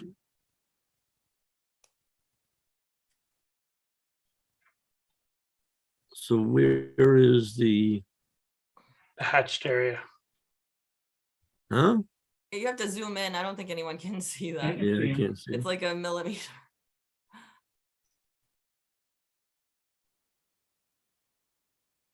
Yeah, So I'm sorry, where do you see the snow storage? Oh, right here, The cross hatching. cross hatching, that's it? Yeah, there's not very many, so many chances, so quite frankly, they got to remove. They gotta remove the snow on every snowstorm. It's just that when they're moving it around, they have some places they can pile it up while they're cleaning the whole site, and then that's the only place where snow can stay, Okay, or should Correct. stay, without losing parking spaces. Correct. Yeah, and as far as to the right where the retention area is, that's off limits. And it's clear. The plan's clear. The plan shows the snow storage areas. right. All right, well, this is a different plan, because before this is an older plan, because at one point they were storing snow in the catch basin or in the open space plan. Lucia, this is the plan. It says right here. Okay, well, I can't read that tiny font on this tiny screen, but okay, so this plan will need to be revised. So then you guys, Yep, 52 would we need not, to can I just delete finish this now. speaking? I'm trying to help you. So 52 would not be a condition then. Only temporary snow, you guys said only temporary snow storage is allowed, and snow storage areas to be removed off-site, ongoing snow storage is not allowed. So that is not a condition any longer. It No, would I'm not be- saying that. I'm not saying that. It's, I'm but you're allowing it to saying that store the snow I'm there. saying that they showed there's places on the site where they have snow storage. They have snow storage. They can put snow there. If at the end of the storm, they can leave it there. If it's a 2-inch storm or a 3-inch storm, they can leave that there. I know, and that's what I'm saying. So you don't want this condition that you just read. No, I just wanted to make a point. They can't store snow in the detention area. Okay, so if there's a 2-inch storm or 3-inch storm, then they can move the snow around, they can pile it up there, and they got their snow storage. But if it snows the next day and you get a foot of snow, then there's no place to put any more snow. It has to be taken from the site. Right, but this wording, this plan says that they can put snow there. You Yeah. can, temporarily, yeah. No, it doesn't have to be temporary. They could have snow there all winter. In the space to the right there, the open space area? No, No, I'm no, talking just about. the spots that are identified. He's got a. they're plan that identified with identifies- cross hatching. Yeah, So this So in a plan small needs to be storm, he can- revised. Can you make that bigger, please, where the snow storage is? So that wording, open space area to be used for storage of excess snow when areas shown are exhausted, has to be eliminated.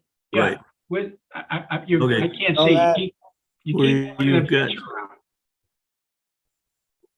Where it's, the open space, you will not be able to store snow. You have to. Right, move it over right. a little bit. That note has to go, right. Okay, the note has to go. And then, Um, And do you There's guys an want ex- granite posts around the detention basin like you asked for many meetings ago? yeah, yeah, that'd be a good idea. All right, We so can I say just that- want to reiterate, you guys, someone read 52 saying that only temporary snow storage. That's why we started this conversation about 3 days after a storm is over. So 52 is no longer a condition. They are allowed to stockpile snow in those small areas. They're obviously, you guys already made a condition 53, or now it would be 52 granite post at detention basin stating no snow storage in perpetuity needs to be shown on the revised plan. And obviously would be no snow storage in there. So Right. does Thank you. the applicant understand that? And is that what the commission is all in agreement with? Seems okay to me. If they keep that detention area clear of storing plowed snow, then they need to have a place they can store some snow in these small storms. On a big storm, they're gonna have to truck it out as they're plowing, filling trucks up. There's not much they can do about that. I have a question on the snow storage that's next to the tot lot and the dog walk area. Yeah, There's, I don't know, 1, 2, 3, 4, there's 5 or 6, maybe it's 7 parking spaces where it says number 7. And if you go across the other ways, how are you going to get the snow out of there if there's cars parked there? Right here. You see what I'm saying? Yeah, Mr. Chairman, there's a striped area that's no parking. That's access to that. I know, but how are you going to get to it? What do you mean? With right Well, if here, you- there's you- not gonna be a car here, so now you can take a Skid's here. skid steer and load it. Put the truck Okay, right all so here, that's, skid steer okay. comes in, picks up a bundle, throws it in the truck, keeps doing that. got it. Okay. So the areas that are striped like for no parking. And I don't know, what's the vertical lines that are next to the, I don't know what those are. It's just a It's like curb. there's a fence around it, No, just a curb. Cape Cod a curb. curb. Okay. Okay, Just to that be answered my clear, question. you don't need any language about having them remove snow off the property within 2 or 3 days. That is no longer required because they can't have snow on the property unless it's in this designated area. I think we have to state something along the lines of the snow, if the snow storage areas are full, then you have to start trucking snow off site. Okay. That makes, I don't know how to phrase it. yeah, I think there's gotta be, I think there has to be some ability in the event of a major snowstorm where there's, we'll call it a blizzard, that the plows can get in there, clear the site, Mhm. move things around so people can get their cars. A lot of the cars are under the building, but be able to move snow around so people can function, get to their homes. And because it's be next to impossible, in my opinion, on a major storm to be taking all the snow out of there at the time of the event. So I think what has to happen is they have to be able to clear the site. And if it means that there's going to be piling snow on parking spaces, assuming there's no cars there. If they make arrangements to move cars around, they have a place to put snow, at least temporarily, so people can get in and out of their houses. And then over the next couple of days, they remove all that bulk snow, like you would in downtown. They plow the sidewalks are half covered with snow and half the street, and then over the next few days they come by and they clean off the sidewalk. They have to be able to do that. They need to be able to do that. Okay, so the hatched areas are places to store snow for small events where they don't have to worry about trucking it off site. But in a major storm, there's no way they can plow that site and remove all the snow at the same time. They got to be able to. So you want them, Mike, you're saying you want to allow them to put snow on the parking spaces and no matter wherever they can fit it? I mean, this is the. Yeah, I think they have to be. Maybe the project should be a little smaller so they can accommodate. Well, I don't disagree with that, but the fact is. Well, why Yep. are we accommodating them? I mean, give me a break here. Well, I don't know how do you do it? How do you, Well, they should revise their plan to allow snow storage. If they don't have it, why would we want people to have no parking? Where are they going to park then? Where are they going to park their cars? They're going to go in the street. There's no parking in the street. it's too crowded in that area. I think that's why we had the snow be put into that area where he's just crossed out, which would then be removed. I think that's what we talked about, removing into 2 to 3 days. Well, what area would that be? What parking spaces? Joe, is that where you talk about that notation there? With that notation, that makes sense to have snow right there in this like toddler lot dog walk area, and then remove if there's excess snow, as Vice Chairman said, it was a blizzard condition that would just be pushed there and then taken out right after the snowstorm. I think we just need to be able to remove, I think what Vice Chairman Rizzo is saying is that we just need to be afforded the ability to remove the snow from the site, that and an understanding that there'll be a portion of the time in which where the management company is having residents move cars, which is a normal on any apartment site, has to be done. You need to move the snow out and around the cars. So there's a dance that's done to move cars around and move snow. And as part of that, if we've exhausted these 2 areas, we will begin to truck it.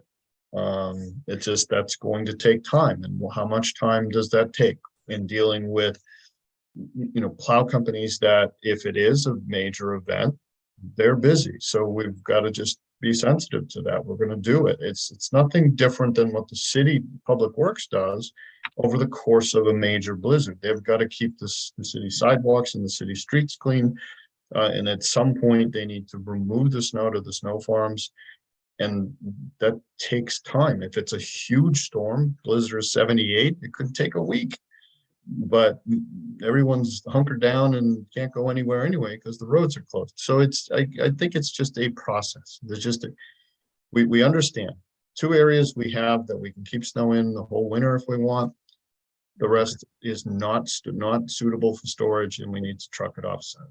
I think how that happens is got to be left to the contract with the plow operators in an expedited fashion. If it's a week later and the sun is shining and all the plow operators are napping and we still have a mess of a site and we have people parking in the street, now you have a violation. You haven't done what's conditioned, and you need to address it. But I don't think it will rise to that point. I think you'll see that the management company is working diligently to get the plow companies to clean the site, because at the end of the day, we're beholden to our residents to clean their parking spaces. They're saying, I don't have my second parking space. I'm stuck in the street. I've been getting parking tickets. Get the snow out of there. It's not just the Conservation Commission that's going to be cognizant of this. It's going to be the residents themselves, and that's why the management company will work to do that. I don't think we need to overly condition it, other than the fact that here's your 2 areas for snow storage. All other areas you'll need to, when exhausted, you'll have to truck the stuff in the site. I agree. I agree.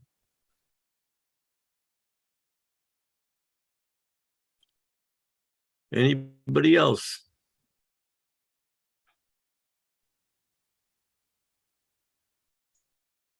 We're all done. Lucia, huh? I think we're all done with this. All right, Lucia, are you all set? Am I all set? Or are you guys all set? Do you? No, do you have all the information you need to record the order of conditions? Well, I would like to remove Stewart's conditions, as I don't think they're part of Conservation Commission.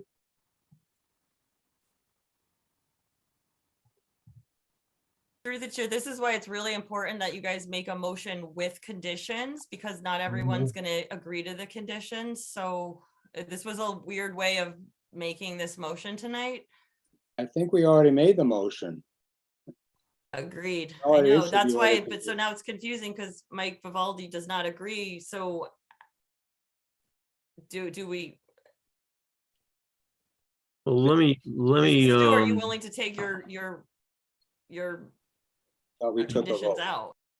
some of them I'm willing to, but the ones that I'd like to keep in there is a flood response plan should be posted on each floor of the building and in stairways so that the residents know what's going on in case of a flood event. And the flood response plan should be handed to the tenants with the lease. I don't think that that's not a stormwater infrastructure maintenance plan should be prepared, includes quarterly inspection reports. I think that's existing. That's already in the plan someplace, isn't it?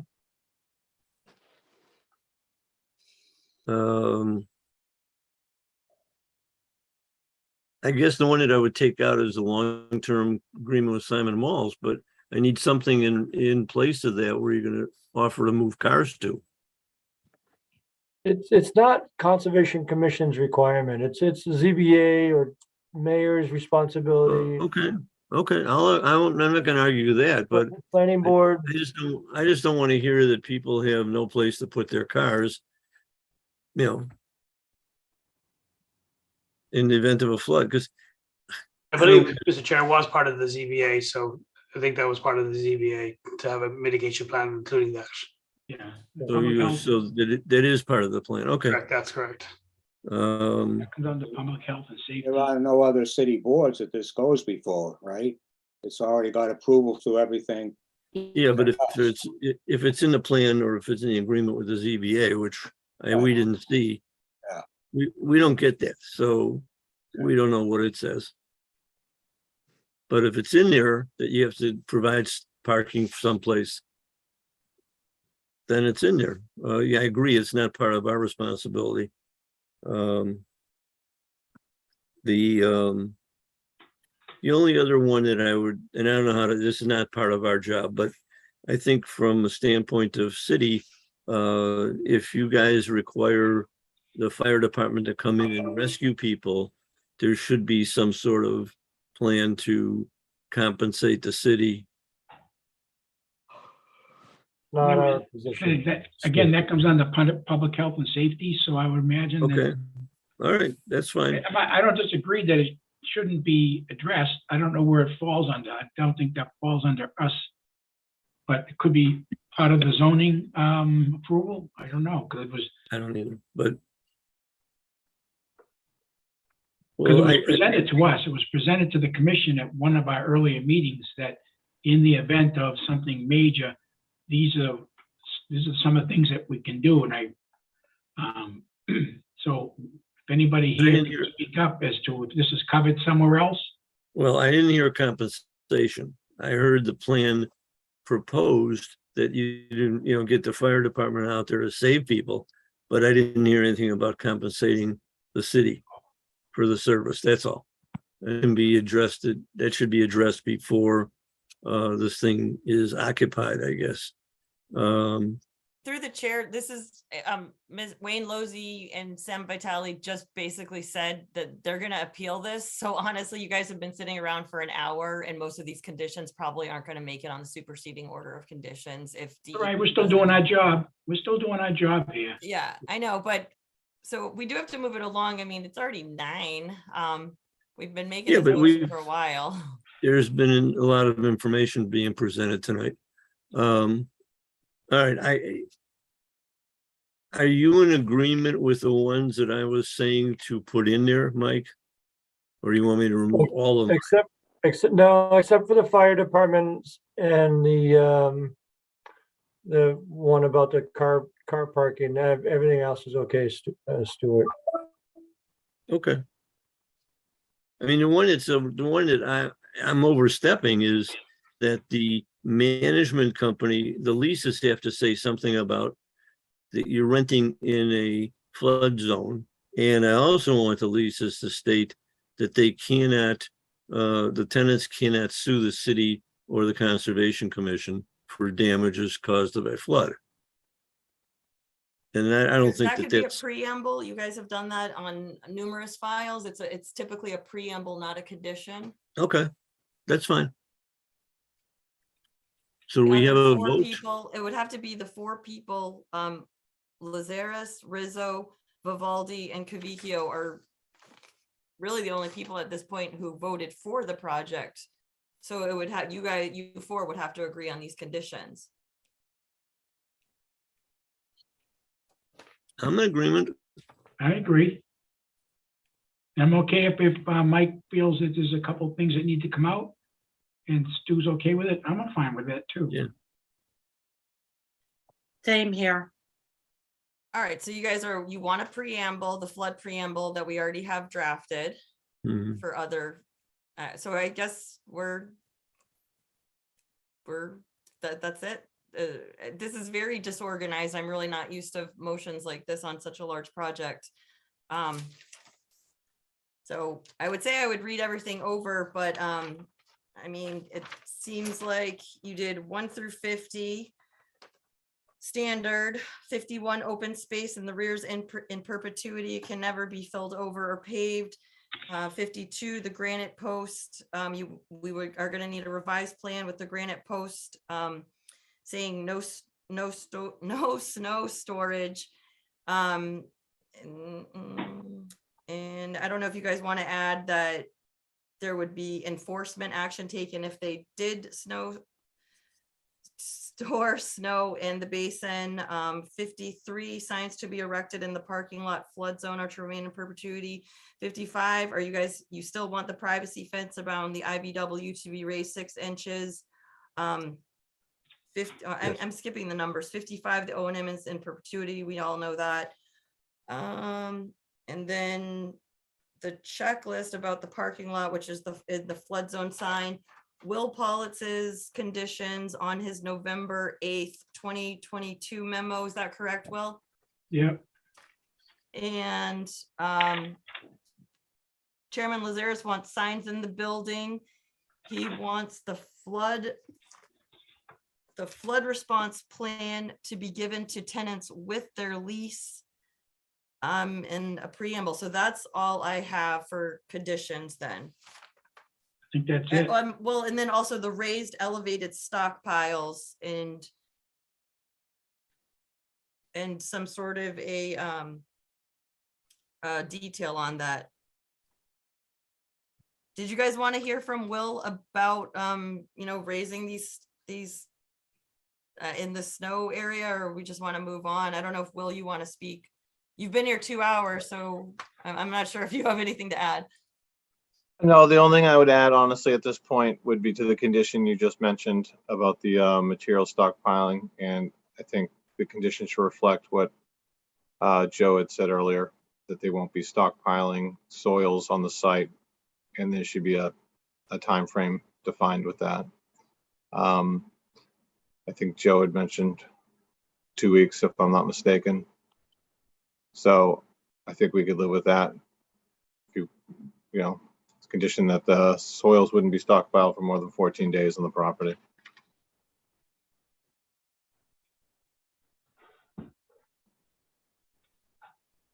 I agree.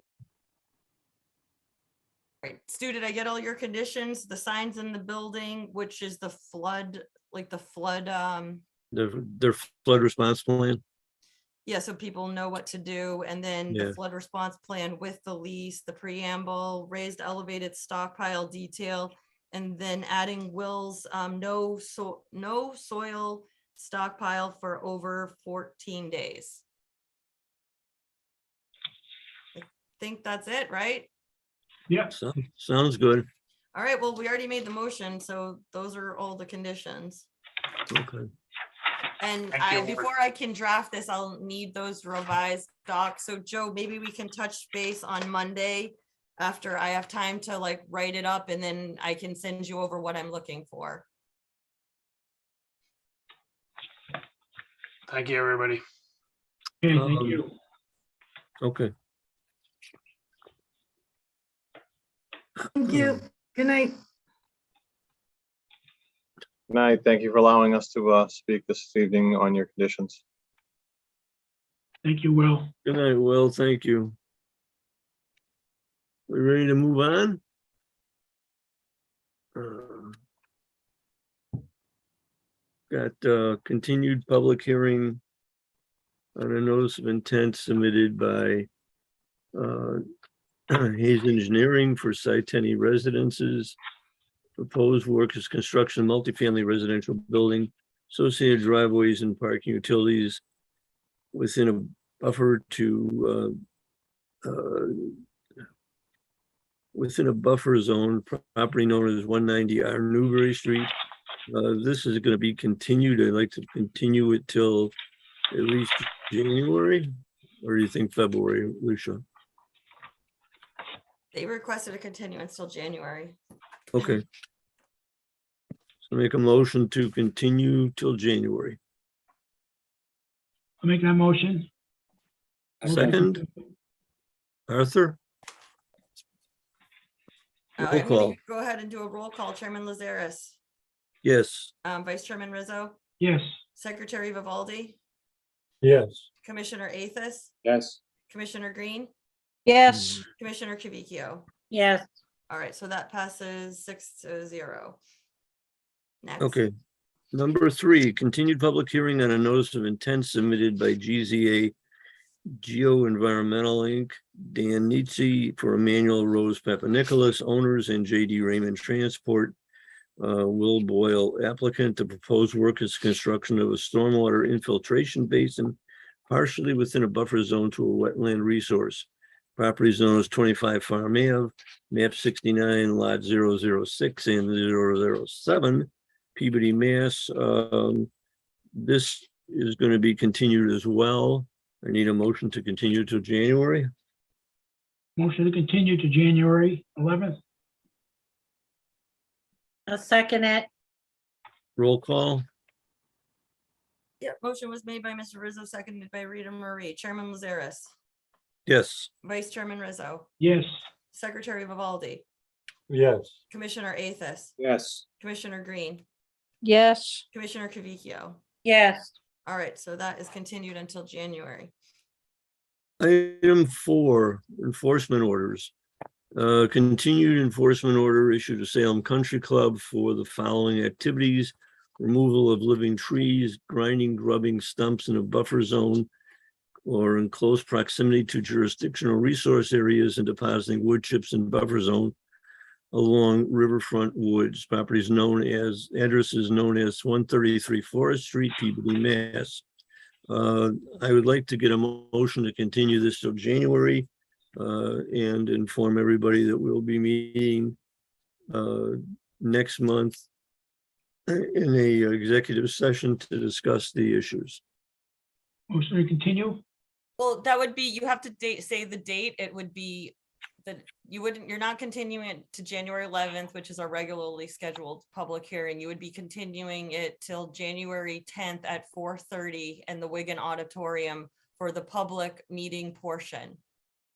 Okay, So I just want everyone to hear that in the audience who's watching this at home. This will be heard on Tuesday, January 10th at 4:30. It is an in-person meeting in the Wigan Auditorium only, and we will be going into an executive session. I'll make that motion. second, Second. roll call. Yeah, who was that? Michael? That was Mike. Vivaldi or Arthur? Mike, Aldi. All right, so that motion for a special public hearing on Tuesday, January 10th at 4:30 in the Wigan Auditorium was made by Mr. Rizzo, seconded by Mr. Vivaldi. Roll call, Chairman Lazaris, yes. Vice Chairman Rizzo, Yes, Secretary Vivaldi, Yes. Commissioner Athos, Yes. Green, Yes. and Commissioner Kavicchio. Yes.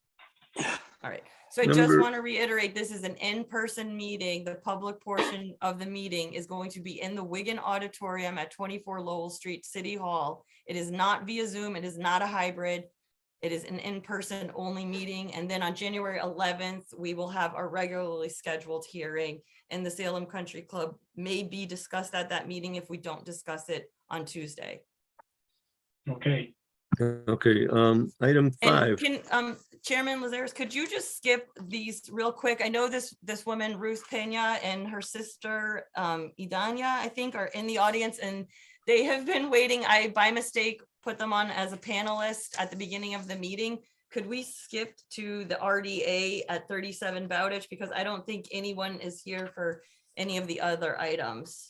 Oh, and those two motions, you actually have to make another motion to continue both the Salem Country Club and Mayor Tree because they are broken out into two different items on this agenda. So maybe you guys should make that motion again, that there's going to be a public hearing in the Wigan Auditorium for both Mayor Tree and the Salem Country Club.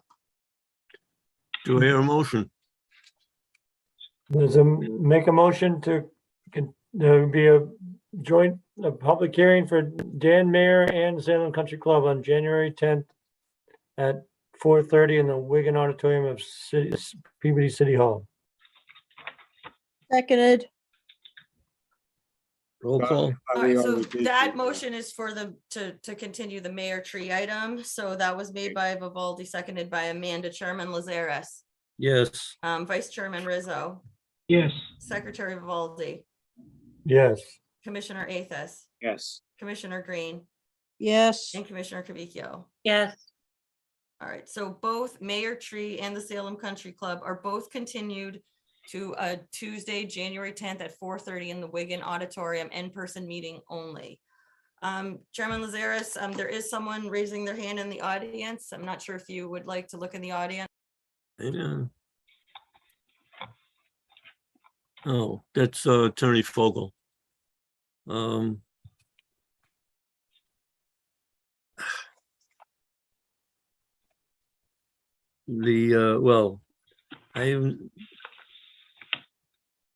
do you want to elevate Barry to panelist and we Yeah, can I can listen, allow him to speak.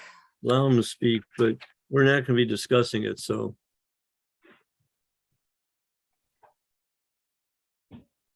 Go ahead, Barry. Can you hear me? Yep.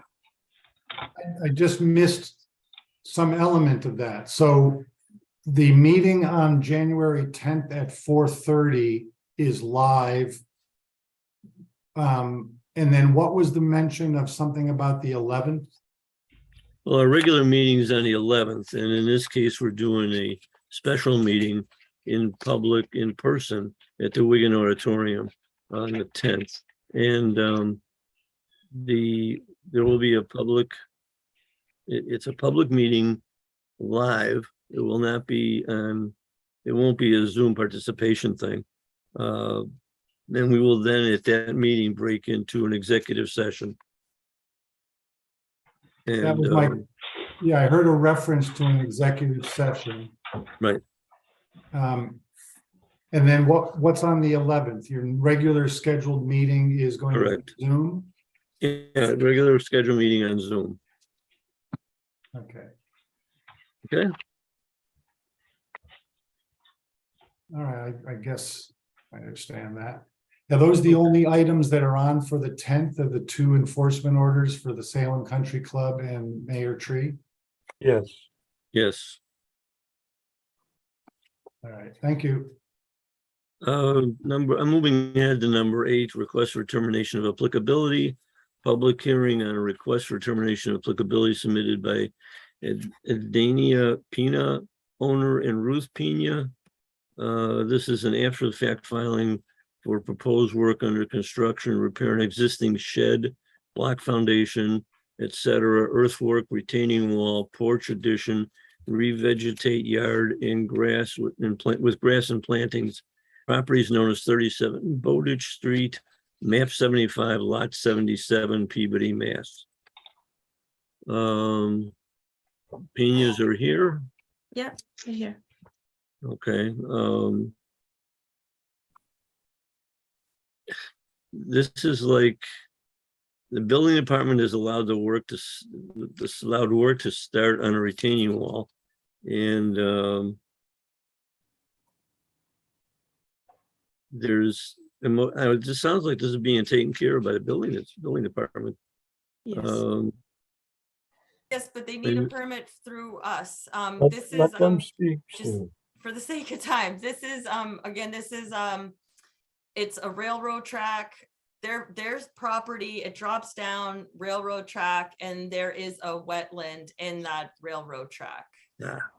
So this is a wetland that I have had asked people to clean up for many years. It's basically a trash dumping area.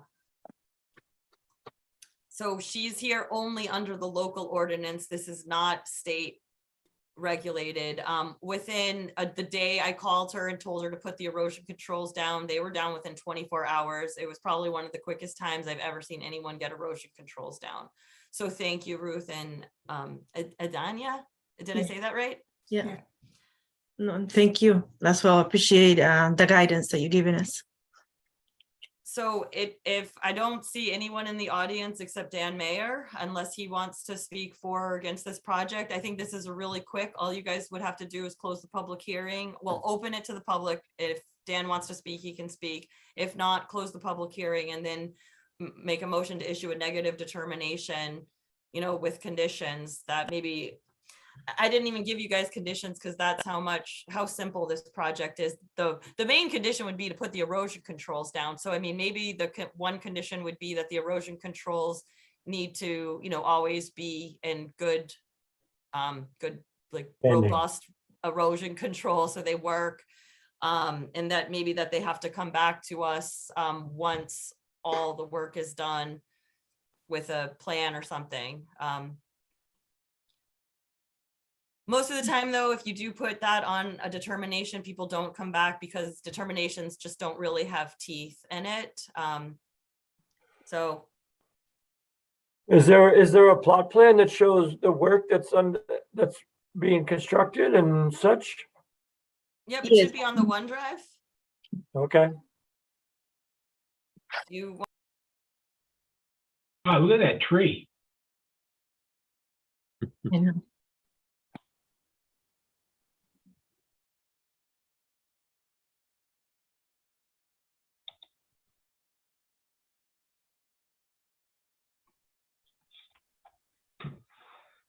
So is that tree been removed?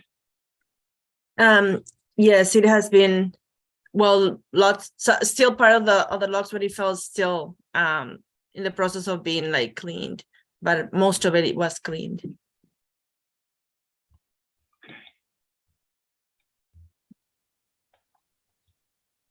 Upside down.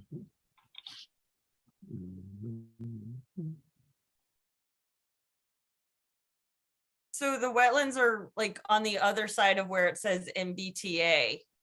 That's obviously the railroad, and then the wetlands. It's where the X's are, where I told them to put erosion controls. So that just keeps the work, whatever happens with rain eroding from going onto the tracks or beyond, correct? Yeah, down the slope and eroding that slope away. Okay. I mean, maybe like, I mean, they could, I mean, I guess it's freezing now, but I mean, right now it's just, it's all dirt, correct, Ruth? Yeah, well, I still planted like some bushes and roses and things like that, aside from the erosion control that you had mentioned to put. So that's there, but comes the spring, I am planning, of course, to plant some more. And grass, you obviously are going And to put grass, ground cover yes. down, correct? Yes. So I would I say will. the erosion controls obviously have to stay in place, in good, the condition would be erosion controls in place, in good condition until all the construction on the house is finished and the lawn area is stabilized with ground cover and plantings. Yes. Agree. Okay. So we need a motion to, Install the erosion controls, which they're in place now, right? They are. Close the public hearing. Well, was do you want stating to a open motion it, open it to the public, of course? all right, let's open it to the public. Is Dan gonna speak now? No, I don't think so, because maybe he doesn't Okay. even know he's in here still. Okay. I'm just assuming it, like, no one's gonna speak for this because All right, you opened then it, so I would make a motion to close. Please, I need a motion to Close close. the public hearing. Second, Second. All right, roll call. That motion was made by Arthur, seconded by Amanda. Chairman Lazares, yes. Vice Chairman Rizzo, Yes. Secretary Vivaldi, Yes. Commissioner Athos, Yes, Commissioner Green, Yes. and Commissioner Cavicchio. Yes. All right, so it is closed 6-0. So now does someone want to make a motion for a negative determination with that condition regarding the erosion controls and good health for the duration of the project and until the ground cover is stabilized? Is there is there still an issue or a concern about the house next door being so close? Well, the that's, application? I mean, I don't know if that's something that we even have. The building department has been working on that. They intervened, and you guys have already, the building department, you guys had to immediately file a permit, correct, with the building department? Yes, we did. And also we are deciding to go in, like, I think it's half a foot, like over something like that, we're going in. So that's already been in the progress with Mello, Chris Mello. And the building department, and so everybody that is supposed to be involved, it's already involved in that, and it's in progress. Okay. So So I need a motion to grant the negative determination on this with the conditions.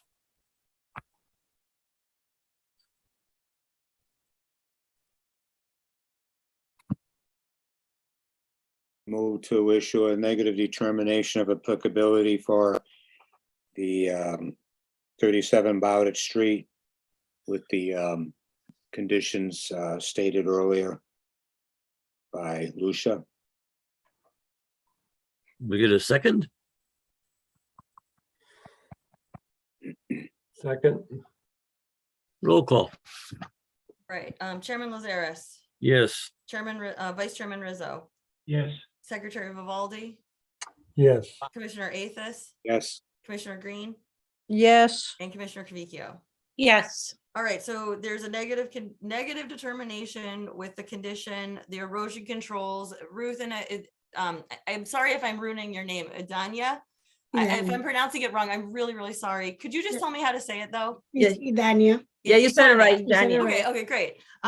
So it's really important that the erosion controls are always in good condition, even through, like, I mean, if there's snow on the ground, 6 feet of snow, you don't have to worry about it. But once the snow starts going away, you have to keep an eye out on those erosion controls because they will start breaking apart. And as soon as they start breaking apart, you can leave those, but then you want to put another layer in front of them, and then you'll have a double layer. So that's the main thing on your property, is keeping that soil from going down that hill. I have a question.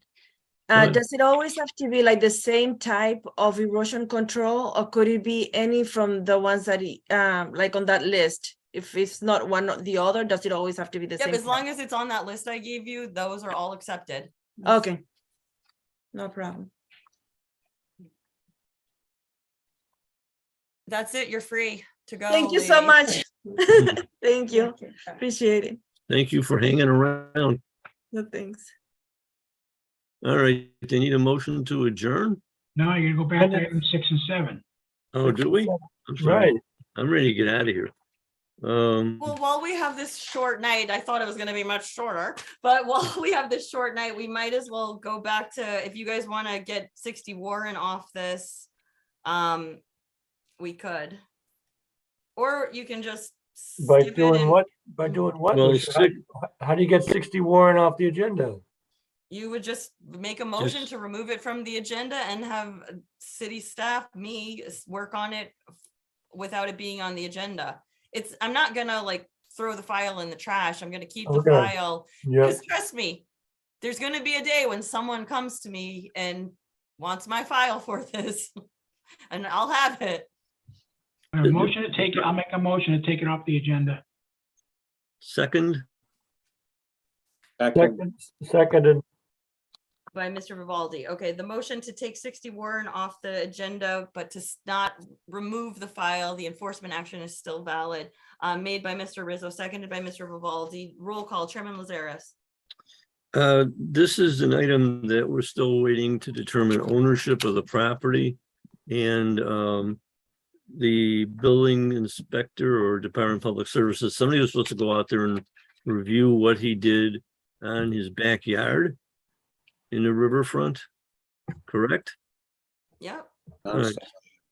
I've been So- asking, I can't force people to do. No, it's just that I don't want to, You there's guys two have things been going- copied on the emails and there's two things going on. One, the owner has worked in his backyard in the riverfront, and we don't know what he did. I mean, with the work in the backyard is such minor work that if he came here, you guys would give him the permit. It's Well, barely I don't anything. know his minor work. He had a load of gravel we saw, and he built out all kinds of decks out there.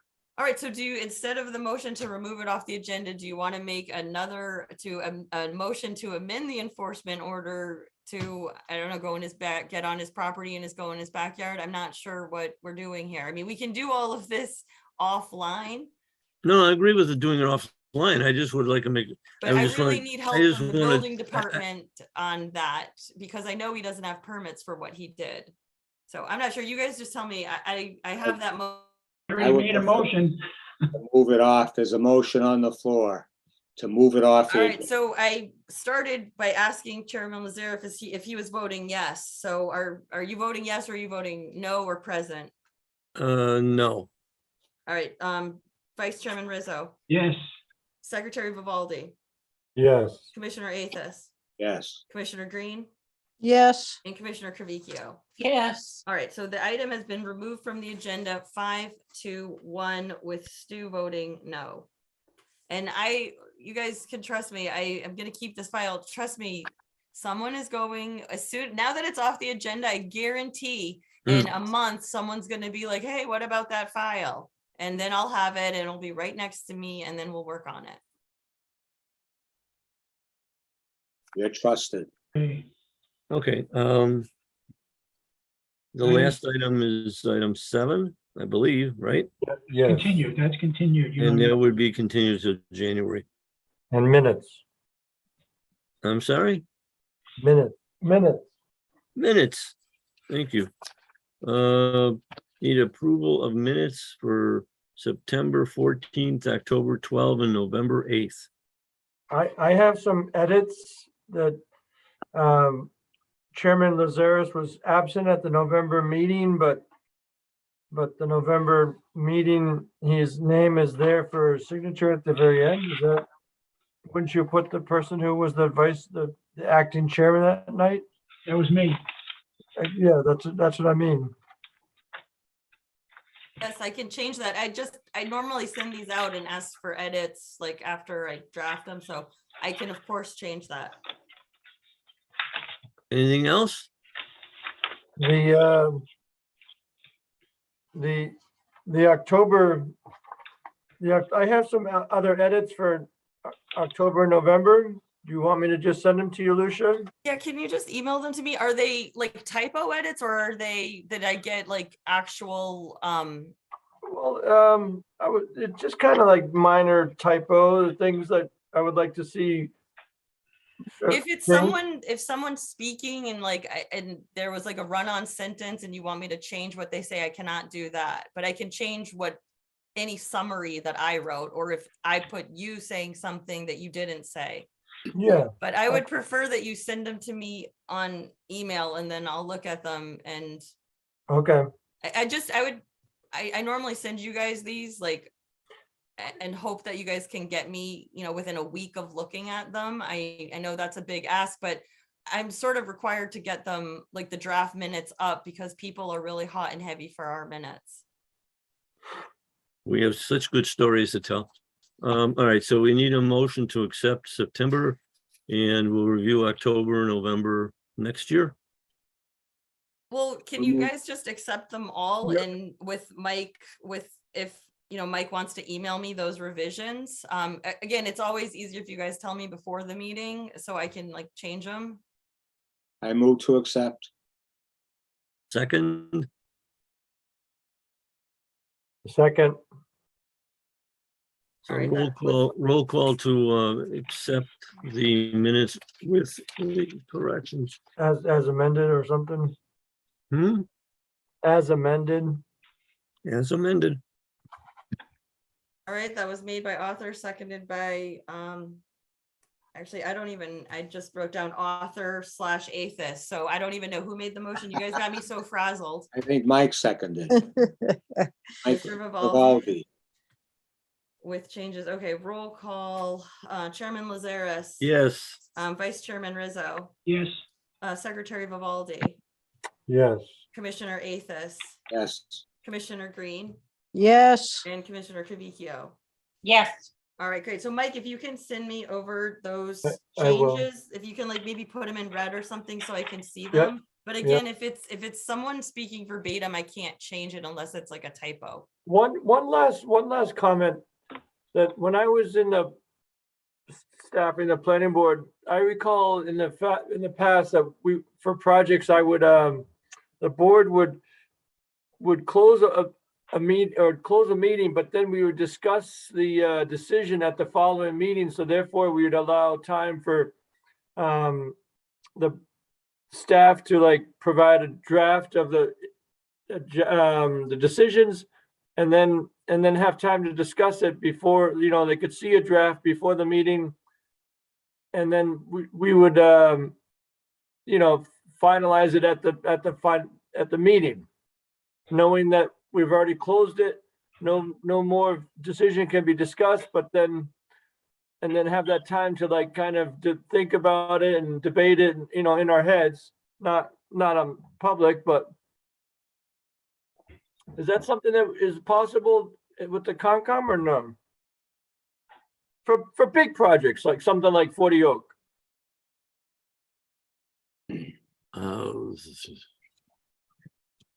I don't know. I think when you discuss it and you close the meeting, you have to take a vote. Don't you? I don't know. Yeah, we fall under different guidelines than the planning boards. I don't know anything about planning board. I've been doing this since 2006, and I've never had a meeting closed and then continued.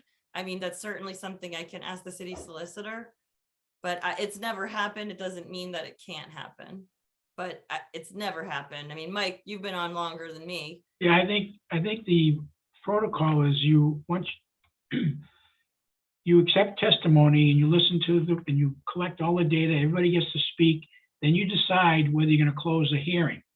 When you close the hearing, then you determine whether or not you're going to issue an order of conditions or not. So you got to close the hearing first. You don't issue conditions unless you close the hearings. Right, and so in the past, the idea was that you close the public hearing and then.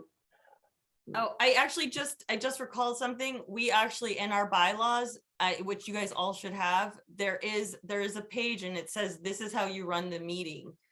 So we will have to look at that. And if it says close the meeting and then make a decision in the same meeting, we would have to fall under that unless we change our local I think the way, I think what happens is once you close the public hearing, then you vote on issuing an order of conditions, which is basically you're approving the project, so to speak.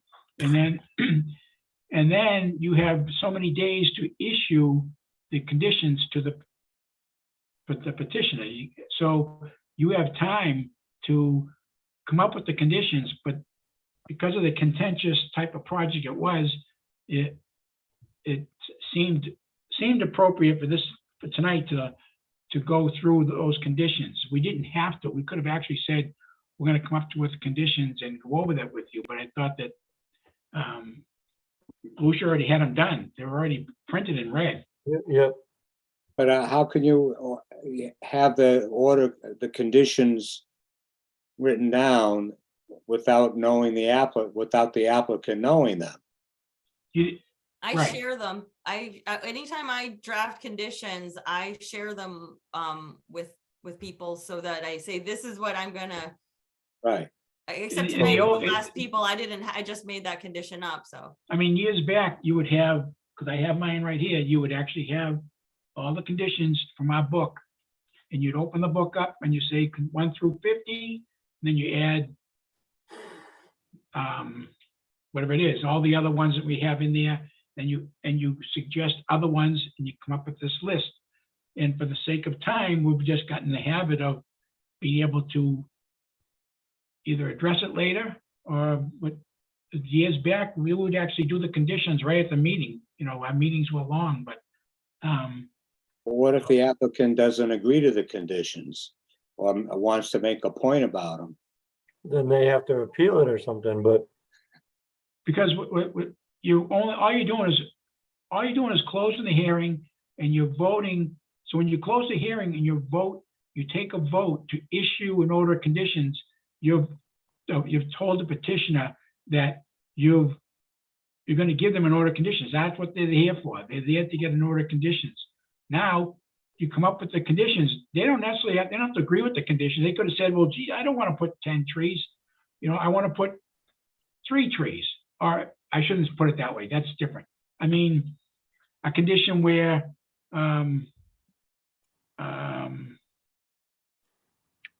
like that report that they were supposed to submit tonight, like for. because you've already approved, because you have a plan in front of you. So the plan would have showed you how many trees he had. The plan shows you where the snow storage is. The plan shows you how many buildings and all the things about, so you've approved that. That's accepted. You've accepted that plan, right? Unless there's something that needs to change, and that becomes part of a condition. That if you remember in the meeting before we closed it, you said you're going to take this off the plan. So that's one of the conditions. So the conditions really shouldn't be disputed so much by the petitioner, because they're conditions that are in our book. They're But generally there's things that, also some idiosyncratic conditions that we add specific to that particular yeah, project. yeah. So how would they know what's going to be added if? Well, we have so many days to get those conditions to them. So It's good. I want to wish everybody a good holiday. Thanks, Arthur. But I guess the point is, a good point to raise, Mike, and it may require some additional discussion as we move forward. That's I'm all. not sure. Huh? That's all. I agree. It's something to think about going forward. Yeah. And I'm all for, I mean, I've been working with Lucia to try and change some of the bylaws. I'm looking to, and this will go out in the public, but I'm looking to add to our bylaws things that would cover climate change and the environmental justice community, to make sure that the air pollution as well as the environmental changes are, because they're going to affect us. They affect the conservation of land. yeah, So I want to add some of that stuff. Huh? I don't disagree, but you got to be careful. You don't want to change your bylaws. If you change your bylaw, you open it up and you get the public involved, and you get people, they can change your bylaws. Right now, we have a bylaw that's been approved. If we have real reason to change the bylaw, then you got to be willing to accept what could be brought to the table. You can get the public, you can get other departments, you can get, things can change. Somebody could change our bylaw.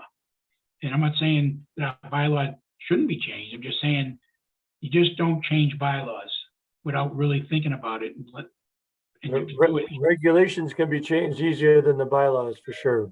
Yeah. Okay. So if you have something that's really important that needs to, happen, then we have to discuss it, certainly. Well, one thing while we're discussing these ideas, for like, we have the ability to fine people for violating the Wetlands Protection Act. And we do. What I've been thinking is, if there's a repeat offender for the same exact violation that they would have already been monetarily fined for, should we think about increasing that fine, the second fine, like doubling it or something? Yeah. That's just food for thought. I don't think for holidays. Yeah, I don't think that's a change. I don't think that's a bylaw change. I think that becomes, we can maybe fall that under a policy. I don't know if it's a bylaw or what it is. I'm just saying, as a second offense for the same occurrence, and having been fined monetarily, that maybe there should be an additional fine. I double I think, fine for I the second think that offense. I think But we that's- changed the, I think we changed the fines this year and increased them without any bylaws or any involvement of Yeah, I anybody. don't know if it's a bylaw or anything, but No, I'm saying we think just, about- but we increased the fine. So what I'm suggesting is that we may just Fees, run fees. We a, increased the fees, not the fine. oh, Yeah. you're Fees. right. We didn't increase any fees, fines. not We, the you fine. guys You're made right. a motion to increase fees. Fees, you're right. Maybe if there's something that we wanted to add, maybe we could add a, as opposed to changing the bylaw, maybe add policy. Something that we're not changing the bylaw, but the Conservation Commission has a policy that A, B, C, D. I'm not a lawyer, but this is still on the air. yeah. Yeah, no, I'm just saying, my Everybody thought good was that, holiday. my thought was that if we want to change the fines, you may just want to do a collective statement. Repeat offenders will be, the fines will be doubled. Yeah, something like that. Yeah, it doesn't have to be specific necessarily, Right. but just No, a not, general not an statement. amount, not an amount. Yeah. Next year, we'll worry about it. Happy New Year. Happy Happy New Year. holidays, everybody. Well, you need to make a motion to adjourn. Watch this. I'll move to adjourn. I'll second that. Okay, do you want to Raise your that hands. was made by Arthur, seconded by Mr. Rizzo, and everyone, could you raise your hands? Yay. Rita. Everybody have a nice, Stay hand. nice Christmas and a Happy New Year. And a nice Hanukkah. And a nice Hanukkah. Yes. All right, Same here. 9:42, the meeting adjourned. Happy New Year. Happy New Year to Happy y'all. New Year. You notice I'm here. Mid 23. Who would have